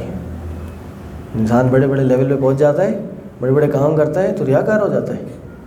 دیکھو میں جا رہا ہوں اول وقت میں امام کے پیچھے تکبیر اولیٰ سے نماز پڑھنے، دیکھو لوگ کہیں گے دیکھو یہ پہلی صف کا تکبیر اولیٰ کا نمازی ہے، دیکھو یہ کتنا بڑا عالم ہے، 1 گھنٹے میں 20 حدیثیں سنا دیتا ہے، کتنا علم ہے، ہر چیز کے بارے میں ان کو پتہ ہے، دیکھو کتنی بڑی بڑی فالوئنگ ہے، دیکھو کتنا خوبصورت قرآن پڑھتا ہے، کیا خوبصورت آواز ہے، لوگوں کو دکھانے کے لیے، دیکھو کتنا اللہ کی راہ میں خرچ کرنے والا ہے۔ ہو گیا نا، قیامت کے دن 3 لوگ آئیں گے، ہر کسی کے سامنے اس کی نیکی لائی جائے گی، قرآن پڑھنے والے کے سامنے قرآن لایا جائے گا، کہے گا بھائی تم نے کیوں پڑھا، کیا ہے یہ؟ دیکھے اللہ میں نے تیری راہ میں قرآن پڑھا، میں کہ جھوٹ، تو نے اس لیے پڑھا تاکہ تجھے قاری کہا جائے، دکھاوا کہ تجھے قاری کہا جائے، اس کو اٹھائے گا اور سیدھا جہنم میں پھینک دیا جائے گا۔ پھر کس کو لایا جائے گا؟ شہید کو، شہید کے سامنے اس کی نیکی شہادت کی لائی جائے گی، انہیں جی کیوں؟ دیکھو کیا ہے، کہ اللہ میں تیری راہ میں نے جہاد کیا، تیری راہ میں شہید ہو کے آیا، کہا نہیں تو نے اس لیے جہاد کیا تاکہ یقال کہا جائے تو کتنا بہادر ہے، تو کتنا جانباز ہے، اس لیے تو نے جہاد کیا۔ اور اللہ کی راہ میں خرچ کرنے والے کو لایا جائے گا، اس کے سامنے اس کی نیکی رکھی جائے گی، کہا دیکھو پہچانو یہ کیا ہے، میں کہ اللہ میری نیکی ہے، میں نے جس کوئی ایسی راہ نہیں چھوڑی جہاں تیری راہ میں صدقہ ہو سکتا ہو کہ میں نے اس میں صدقہ کیا ہوں، کوئی مقام نہیں چھوڑا میں نے، اللہ میں نے تیری راہ میں تیری خاطر صدقہ کیا۔ کہا جھوٹ نہیں، تو نے اس لیے کہا تاکہ تجھے کتنا کہا جائے، دیکھو بھائی کتنا سخی ہے، کتنا اللہ کی راہ میں خرچ کرنے والا ہے۔ تو کتنے یہ چھوٹے اعمال ہیں، کوئی جو بتایا آپ کو چھوٹے اعمال ہیں، شہید ہونا، اللہ کی راہ میں خرچ کرنا، صنف حدیث میں الفاظ ہیں ہر صنف کا مال میں نے خرچ کیا، ہر صنف ہر قسم کا مال خرچ کیا، اللہ کی راہ میں اتنا مال خرچ کر کے آیا، ساری نیکی برباد، کیوں؟ ریاکاری آ گئی۔ اخوف ما اخاف علیکم، سب سے زیادہ جس چیز کا میں تم پہ خوف کھاتا ہوں وہ کیا ہے؟ ریاکاری ہے، دکھاوا ہے۔ آج ہمارے یہاں لوگ ماشاءاللہ سوشل میڈیا کا دور ہے، وہ تھا نا پہلے کا ایک زمانہ، نیکی کر دریا میں ڈال، آج الٹ ہے، نیکی کر فیس بک پہ ڈال، دکھاؤ اسٹیٹس پہ، نماز پڑھ رہے ہیں اسٹیٹس، پیسے خرچ کرتے ہیں 8-8 لاکھ 10-10 لاکھ روپے حج پہ جانے کے لیے خرچ کرتے ہیں، کعبہ کے پیچھے جا کے سیلفی لے رہے ہیں، کیا ہوگا بھائی؟ حج زیادہ قبول ہوگا، 2 رکعت ثواب زیادہ ملے گا حج میں اگر آپ سیلفی لے رہے ہیں، دکھا دیا دنیا کو آپ نے کہ بھائی آپ حج کر لیا، آپ نے عمرہ کر لیا، قربانی جی میرا جانور آ گیا، دیکھیں جی میں 10 لاکھ کا بیل لایا ہوں، کتنا خوبصورت ہے، اللہ قبول کرے، چھری پھر رہی ہے، اللہ نے قبول کرنا تو کر لیا، تمہاری تصویر ڈالنے سے تھوڑی قبول کرے گا اللہ، دنیا کو دکھا رہے ہیں، کس لیے دکھا رہے ہیں؟ ٹرینڈ چلا ہوا ہے جی سوشل میڈیا کا، مطلب اپنی ہر اچھی بری تو نہیں، اچھی چیز سوشل میڈیا پہ ڈال دو۔ یہ سوشل میڈیا ڈپریشن کر رہا ہے ہمارے یہاں، کیونکہ ہر بندہ اچھی چیز ڈالتا ہے، بری چیز تھوڑی ڈالتا ہے کوئی۔ کبھی دیکھا آپ نے کسی نے لکھا ہو آج بیگم سے جھگڑا ہو گیا، فیلنگ بلیسڈ،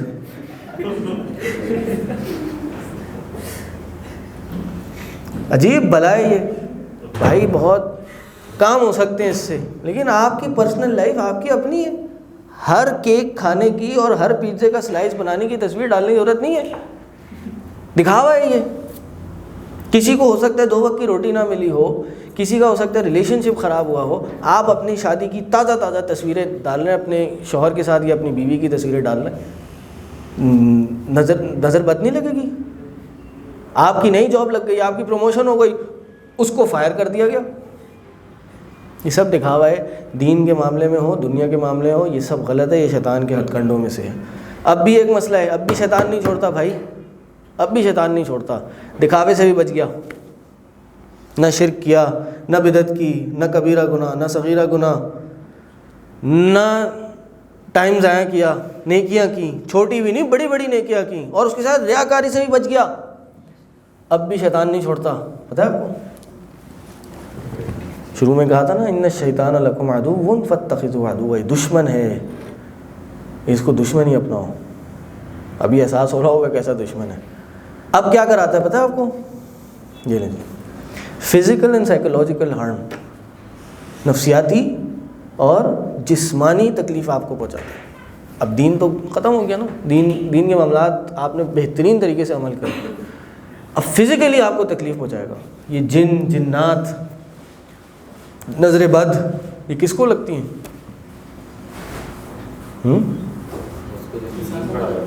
نہیں, یہ کسی کو بھی لگ سکتی ہیں, لیکن یہ شیطان کے ہتھ کنڈوں میں سے ہیں. شیطان لگواتا ہے یہ جنات شیاطین میں سے ہوتے ہیں. جب انسان ان سب چیزوں سے بچ جائے پھر یہ ہو جاتا ہے. اس لیے ہمیں خاص طور پہ صبح شام کی دعائیں پڑھنی چاہیے. کم از کم ایک دعا تو صبح شام پڑھے. وہ کیا؟ بسم اللہ الذی لا یضر مع اسمہ شیء فی الارض ولا فی السماء وهو السمیع العلیم. بہترین دعا ہے, جامع دعا ہے.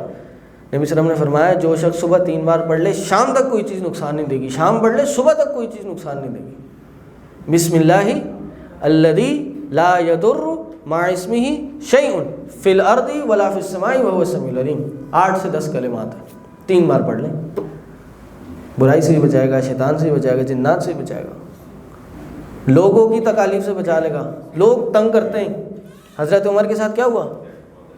حضرت عمر کا انتقال کیسے ہوا پتہ ہے آپ کو؟ فجر کی نماز میں ایک دشمن نے آ کے خنجر مار دیا, زہریلا. امام مالک کے ساتھ کیا ہوا؟ امام مالک کو حاکم وقت نے مدینہ کی گلیوں میں شریر بچوں کو پکڑ کر منہ کالا کروا کے چلوایا. کس بات پر؟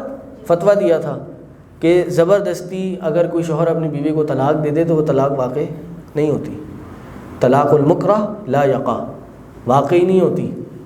انہوں نے کہا کیسے نہیں ہوتی؟ انہوں نے کہا یہ فتویٰ ہے, میں اس سے نہیں ہٹوں گا. ان کو اس پہ عذاب دیا گیا, اس پہ تکلیف دی گئی. ابن تیمیہ جیل میں گئے, اس جیل میں انتقال ہوا ان کا, جیل میں انتقال ہوا سلاخوں کے پیچھے. کئی علماء, احمد بن حنبل جیل میں گئے. امام نسائی رحمہ اللہ, امام نسائی کو پتہ کیا ہوا؟ یہ شیطان کے ہتھ کنڈے دیکھیں, شیطان کے چالے دیکھیں. امام نسائی کے زمانے میں شیعت کا مسئلہ اٹھا, ٹھیک, لوگوں نے حضرت معاویہ کو برا بھلا کہنا شروع کر دیا.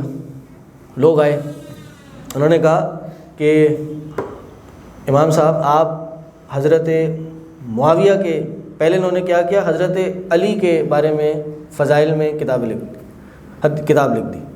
وہ آئے کہ جی آپ نے حضرت علی کے فضائل میں کتاب لکھ دی, معاویہ کے بارے میں بھی تو لکھیں. کہ معاویہ کے بارے میں یہ شاید لکھی تھی یا وہ بہت مختصر تھی, کیا تھی, اس سے لوگوں کو تکلیف ہو گئی. انہوں نے معاویہ رضی اللہ عنہ کے فضائل میں کیوں نہیں کتاب لکھی؟ کیونکہ معاویہ رضی اللہ عنہ کے فضائل میں کوئی بہت زیادہ حدیثیں نہیں ہیں. اس پہ لوگوں نے ان کو اتنی تکلیفیں دیں, ان کی مسجد میں گھس کے, مسجد کے اندر گھس کے ان کو مارا, ان کی داڑھی کو کھینچا, اتنا کھینچا کہ داڑھی ہاتھ میں آ گئی, پسلیاں توڑ دی ان کی. یہ امام نسائی جن کے آپ حدیث پڑھتے سنن نسائی, یہ شیطانی طاقتوں نے ان کو بھی نہیں چھوڑا. امام بخاری رحمہ اللہ, ان کے بارے میں مشہور کر دیا کہ یہ وہ شخص ہیں کہ جن کا یہ ماننا ہے کہ یہ قرآن اللہ کا کلام نہیں ہے, یہ مخلوق ہے, چھوڑ دو ان کا پڑھنا. جیلسی تھی کہ یار یہ بخاری اتنا مشہور ہو رہے ہیں, ان کے مخالف عقیدہ بیان کر دو. لوگ ان کی شاگردی سے نکل کے چلے گئے. امام مسلم وہیں کھڑے رہے, لیکن نہیں, میں اپنے استاد کو جانتا ہوں, ان کا یہ عقیدہ نہیں ہے. سائیکولوجیکل ہارم, نفسیاتی طور پہ ان کو تکلیف پہنچائی گئی. تو شیطان اس حد تک انسان تک جاتا ہے, انسان کو تنگ کرتا ہے. تو اللہ سے دعا ہے اللہ تعالیٰ ہم سب کو شیطان کے ہتھ کنڈوں سے بچا کے رکھے. اللہ تعالیٰ ہمیں جو قرآن و سنت میں شیطان سے بچنے کی جو بھی ترتیب بتائی گئی ہے اس پہ عمل کرنے کی توفیق عطا کرے, اور ہمیں ان ساری باتوں پہ عمل کرنے کی توفیق عطا کرے جو ہمیں شیطان کے شر سے محفوظ کریں. انسان کم از کم بھائی کچھ نہ کرے 5 وقتہ نماز پڑھے. اللہ کے نبی صلی اللہ علیہ وسلم نے کہا من صلی الصبح وهو فی ذمۃ اللہ، جو شخص صبح کی نماز پڑھ لیتا ہے وہ اللہ کے ذمے ہے. جو بندہ مسجد میں جا کے نماز نہیں پڑھ رہا، ان الصلاۃ تنہی عن الفحشاء والمنکر، نماز فحشی اور گناہ کے کاموں سے روکتی ہے. ولذکر اللہ اکبر، اللہ کا ذکر سب سے بڑا ہے، سب چیزوں پہ غالب ہے. کم از کم انسان نماز پڑھے، 5 وقتہ نمازی ہو. دوسرا، صراط مستقیم پر چلے، علماء کی کمپنی اختیار کرے، صحبت میں بیٹھے، نہ صرف پڑھے، اچھی کمپنی کو اختیار کرے.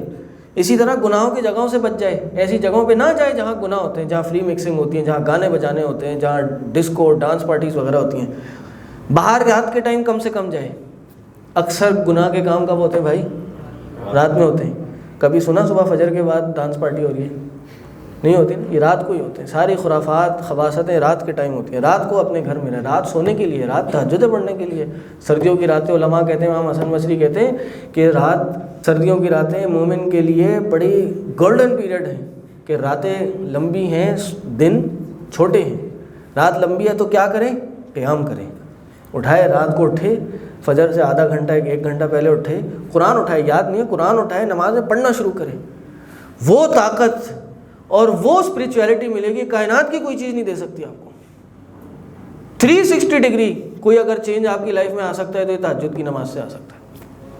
گناہ لگنا شروع ہو جائے گا، گناہوں سے نفرت ہونا شروع ہو جائے گی. واللہ دل میں انسان کی اگر یہ کیفیت ہے کہ یار میرا نیکی کرنے کا موڈ نہیں ہوتا، گناہوں سے میرا بچنے کا موڈ نہیں ہوتا، بھائی کچھ نہیں کریں، تہجد کے وقت اٹھ کے 2 رکعت 4 رکعت نماز پڑھیں، قرآن باآواز بلند پڑھیں. دیکھیں آپ کے اندر کیا تبدیلی آتی ہے، دیکھیں کیا جذبہ پیدا ہوتا ہے. دیکھیں دن میں آنکھیں نم ہوتی نہیں ہوتی. یہ وہ وقت ہے، یہ جو بڑا گولڈن ٹائم ہے ایک مومن کے لیے. کہتے ہیں تہجد کے وقت مانگی گئی دعا آسمان میں تیر کی طرح جاتی ہے. امام شافعی رحمہ اللہ کہتے ہیں اللہ آسمان دنیا پہ نزول فرماتا ہے، کسی اور وقت نہیں کہتا، کسی اور وقت کے بارے میں نہیں کہا. اس وقت کا کہا کون ہے تم میں سے جو اس مجھ سے مغفرت مانگے میں اس کی مغفرت کروں؟ کون ہے جو مجھ سے مانگے میں اس کو عطا کروں؟ اللہ بلینک چیک لکھ رہا ہے. بھائی تو سارا دن کوششیں کر رہا ہے، بھاگ دوڑ کر رہا ہے، یہ چیز پوری ہو جائے، یہ خواہش پوری ہو جائے، یہ گاڑی مل جائے، یہ جاب مل جائے، یہ ڈیل پوری ہو جائے. جو اللہ رات کے ٹائم تجھے کہہ رہا ہے بھائی تم مانگ میں دوں گا، اس وقت نہیں اٹھ رہا. علماء کہتے ہیں کہ انسان کو اگر کوئی چیز شدت سے چاہیے اور وہ تہجد کے وقت اٹھ کے وہ نہیں مانگ رہا، اس کا مطلب اس کو شدت سے نہیں چاہیے، باقی اس کو نہیں چاہیے. اگر چاہیے ہوتی تو وہ اٹھتا اور مانگتا. یہ وہ وقت ہے کہ جو انسان کو دنیا کی کسی بھی چیز سے زیادہ لذیذ اور کسی بھی چیز سے زیادہ مٹھاس ادا کرے گا. یہ کر کے دیکھیے گا، ہفتے میں 1 دن ہی اگر اٹھ جائے نا، 1 دن ہی اگر انسان تہجد کی نماز پڑھ لے، یہ انسان کا لائف چینجر ہے. تو کم از کم فرض نمازیں پڑھے، رات کے ٹائم خرافات سے بچے، اور رات کے ٹائم کچھ اپنا قیام کرے، قرآن پڑھے. اسی کے ساتھ اپنا عقیدہ مضبوط کرے، تقدیر پہ عقیدہ مضبوط کرے. حلال کمائے بھائی، حلال کمائے گا، پیٹ میں حلال جائے گا تو شیطان سے بھی بچے گا. بہت سے لوگوں کو ہم نے دیکھے حرام کمائیاں شروع کی، نمازی تھے، پرہیزگار تھے، فوراً زندگی میں شفٹ آ گیا. پیٹ میں جب حرام جاتا ہے دعائیں قبول نہیں ہوتی، عبادتیں قبول نہیں ہوتی. حلال ڈالیں. حلال کمائے ہوئے 500 روپے بھی حرام کمائے ہوئے 5 کروڑ روپے سے بہتر ہیں. 500 روپے حلال اگر کمائے نا، 5 کروڑ حرام کمائے سے بہتر ہے. کیونکہ ان 500 روپے میں اللہ نے وعدہ کیا ہے کہ میں تمہیں پورا کروں گا. رزق اللہ کے ذمہ، ہمارے ذمہ نہیں ہے. اور اپنی ویکنس کو دیکھیں، کیا ہے آپ کی ویکنس؟ اگر آپ کی ویکنس سوشل میڈیا ہے، اگر آپ فیس بک دیکھتے ہیں، فیس بک سے ایک اور ویڈیو پہ جاتے ہیں، ویڈیو سے ایک اور ویڈیو پہ جاتے ہیں، اس سے اسکرین شفٹ ہوتی ہے، آپ ایک اور ویب سائٹ پہ جاتے ہیں، وہاں جا کے لائن سے کچھ چیزیں دیکھ لیتے ہیں، سن لیتے ہیں، پوری رات نکل گئی، رات کا بھی بیڑا غرق ہو گیا، ایمان کا بھی بیڑا غرق ہو گیا. If Facebook is your weakness, ختم کرتے ہیں اس کو بھائی. اگر باہر کسی ریسٹورینٹ میں جانا آپ کی ویکنیس ہے، اس کو ختم کر دیں. اگر آپ کو پتہ ہے فلاں بندے سے آپ کا جھگڑا ہو سکتا ہے بھائی، اور وہ جھگڑا کرنا آپ کے لیے نقصان دہ، بھائی نہیں جائیں اس کے پاس فی الحال. اپنی ویکنیس دیکھیں. آپ کو پتہ ہے آپ رات کو 12 بجے سوئیں گے تو صبح فجر پہ نہیں اٹھیں گے، تو بھائی کون کہہ رہا ہے رات کو 12 بجے سوئیں؟ کون کہہ رہا ہے پورا آپ پیٹ بھر کے بوفے ڈنر کھا کے سوئیں؟ رات کو پتہ ہے آپ زیادہ کھا کے سوئیں گے، صبح کیسے اٹھیں گے؟ جلدی سوئیں. سد الذرائع، دین نے ہر اس رستے کو بند کیا ہے جو گناہ کی طرف لے کے جاتا ہے. دین نے کہا ہے کہ لا تقربوا الزنا، زنا کے قریب بھی مت جانا. یہ نہیں کہا لا تفعلوا الزنا، زنا نہیں کرنا. بلکہ کہا قریب بھی مت جانا. بدعت کے دروازے اس لیے بند کیے تھے کہ شرک کی طرف لے کے جاتے ہیں. شرک اصغر کے دروازے بند کیے کہ شرک اکبر کی طرف لے کے جاتے ہیں. تو انسان خود سمجھدار ہے, خود اپنے آپ کو جانتا ہے. استفت قلبک, اپنے دل سے فتویٰ لے. وہ جانتا ہے کہ وہ کہاں کمزور ہے, اور شیطان وہیں سے اٹیک کرتا ہے جہاں پہ انسان کمزور ہوتا ہے, وہیں گھستا ہے انسان کے اندر. اور اس کے ساتھ ساتھ انسان اللہ سے دعائیں کرے, ذکر اللہ ہے, آیت الکرسی پڑھے, سورہ بقرہ پڑھے. کہا جس گھر میں سورہ بقرہ پڑھی جاتی ہے اس گھر سے شیطان بھاگ جاتا ہے. آیت الکرسی جس چیز پہ پڑھ دی جائے شیطان اس کے قریب نہیں آتا. رات کو پڑھے, کہا صبح تک شیطان اس کے قریب نہ آئے. معوذتان, نبی علیہ السلام پر جادو کیا گیا شیطان سے, اللہ نے معوذتان نازل کر دی. نبی علیہ السلام ان 10 آیتوں کو پڑھتے گئے, اس جادو کی گرہیں کھلتی چلی گئیں. اتنی اسٹرانگ ہیں یہ آیتیں. ہم پہ کوئی مسئلہ ہو جائے ہم الٹے سیدھے بابا کھواؤں کے پاس جا کے علاج کرانا پہنچ جاتے ہیں. بھائی یہ قرآن میں علاج موجود ہے, یقین ہونا چاہیے انسان کا. اور پورا قرآن ہی شفا ہے. وَنُنَزِّلُ مِنَ الْقُرْآنِ مَا هُوَ شِفَاءٌ وَرَحْمَةٌ لِّلْمُؤْمِنِينَ. ہم نے قرآن نازل کیا, یہ شفا ہے. کیسی شفا ہے؟ شفاء لما فی الصدور, دل میں جو برائیاں اس کی شفا ہے. ہر چیز سے شفا ہے. قرآن پڑھے انسان صبح شام, یہ اللہ کا کلام ہے. یہ دیواروں پہ لٹکانے کے لیے نہیں آیا, یہ انسان کے گھر کی دیواروں کو خوبصورت بنانے کے لیے نہیں آیا, یہ ہمارے دل کی دیواروں کو خوبصورت بنانے کے لیے آیا. دل میں پڑھیں, گلوں میں لٹکانے کے لیے قرآن نہیں آیا. یہ ایک اختلافی مسئلہ ہے. بہتر بات یہی ہے کہ جی قرآن لٹکایا نہیں جائے, پڑھا جائے, تلاوت کی جائے, صبح شام اس کی تلاوت کی جائے. یہ انسان کو فائدہ دے گا. فَإِنَّ الذِّكْرَ تَنفَعُ الْمُؤْمِنِينَ, ذکر کرنا یہ مومنین کو نفع دیتا ہے. اور اس کے بعد پھر ظاہر ہے جو مسنون ادعیہ مسنونہ ہیں, وہی جیسے میں نے آپ کو کہا اعوذ بکلمات اللہ التامات من شر ما خلق, تعوذ پڑھنا, صبح شام کی دعائیں پڑھنا, صبح اٹھتے ہوئے, رات کو سوتے ہوئے, کپڑے پہنتے ہوئے, اتارتے ہوئے, کھانا کھاتے ہوئے, ٹریول کرتے ہوئے, غصے کے ٹائم, گھر میں داخل ہوتے ہوئے, اور بہت سی چیزوں میں انسان کو چاہیے کہ انسان ہر وقت اللہ کا ذکر کرتا رہے, دعائیں پڑھتا رہے. یہی انسان کو فائدہ دیں گی. ایک عالم جو یہ جن جنات کے یہ پتہ نہیں کسی نے مجھے بتایا جو تھوڑا سا ان چیزوں کو اسٹڈی کر رہے تھے, انہوں نے کہا کہ میں نے ایک لڑکی کا واقعہ سنا کہ وہ واش روم میں داخل ہوئی اور اس کے جن چڑھ گیا. کہ جی کیوں؟ کسی نے علاج کیا, کہ جی اس نے واش روم میں داخل ہونے کی دعا نہیں پڑھی تھی. کیا دعا ہے؟ اللہم انی اعوذ بک من الخبث والخبائث, اللہ میں تیری پناہ میں آتا ہوں خبیث جن اور خبیث جنیوں سے. باتھ روم میں جاتے ہیں کیوں ہے یہ؟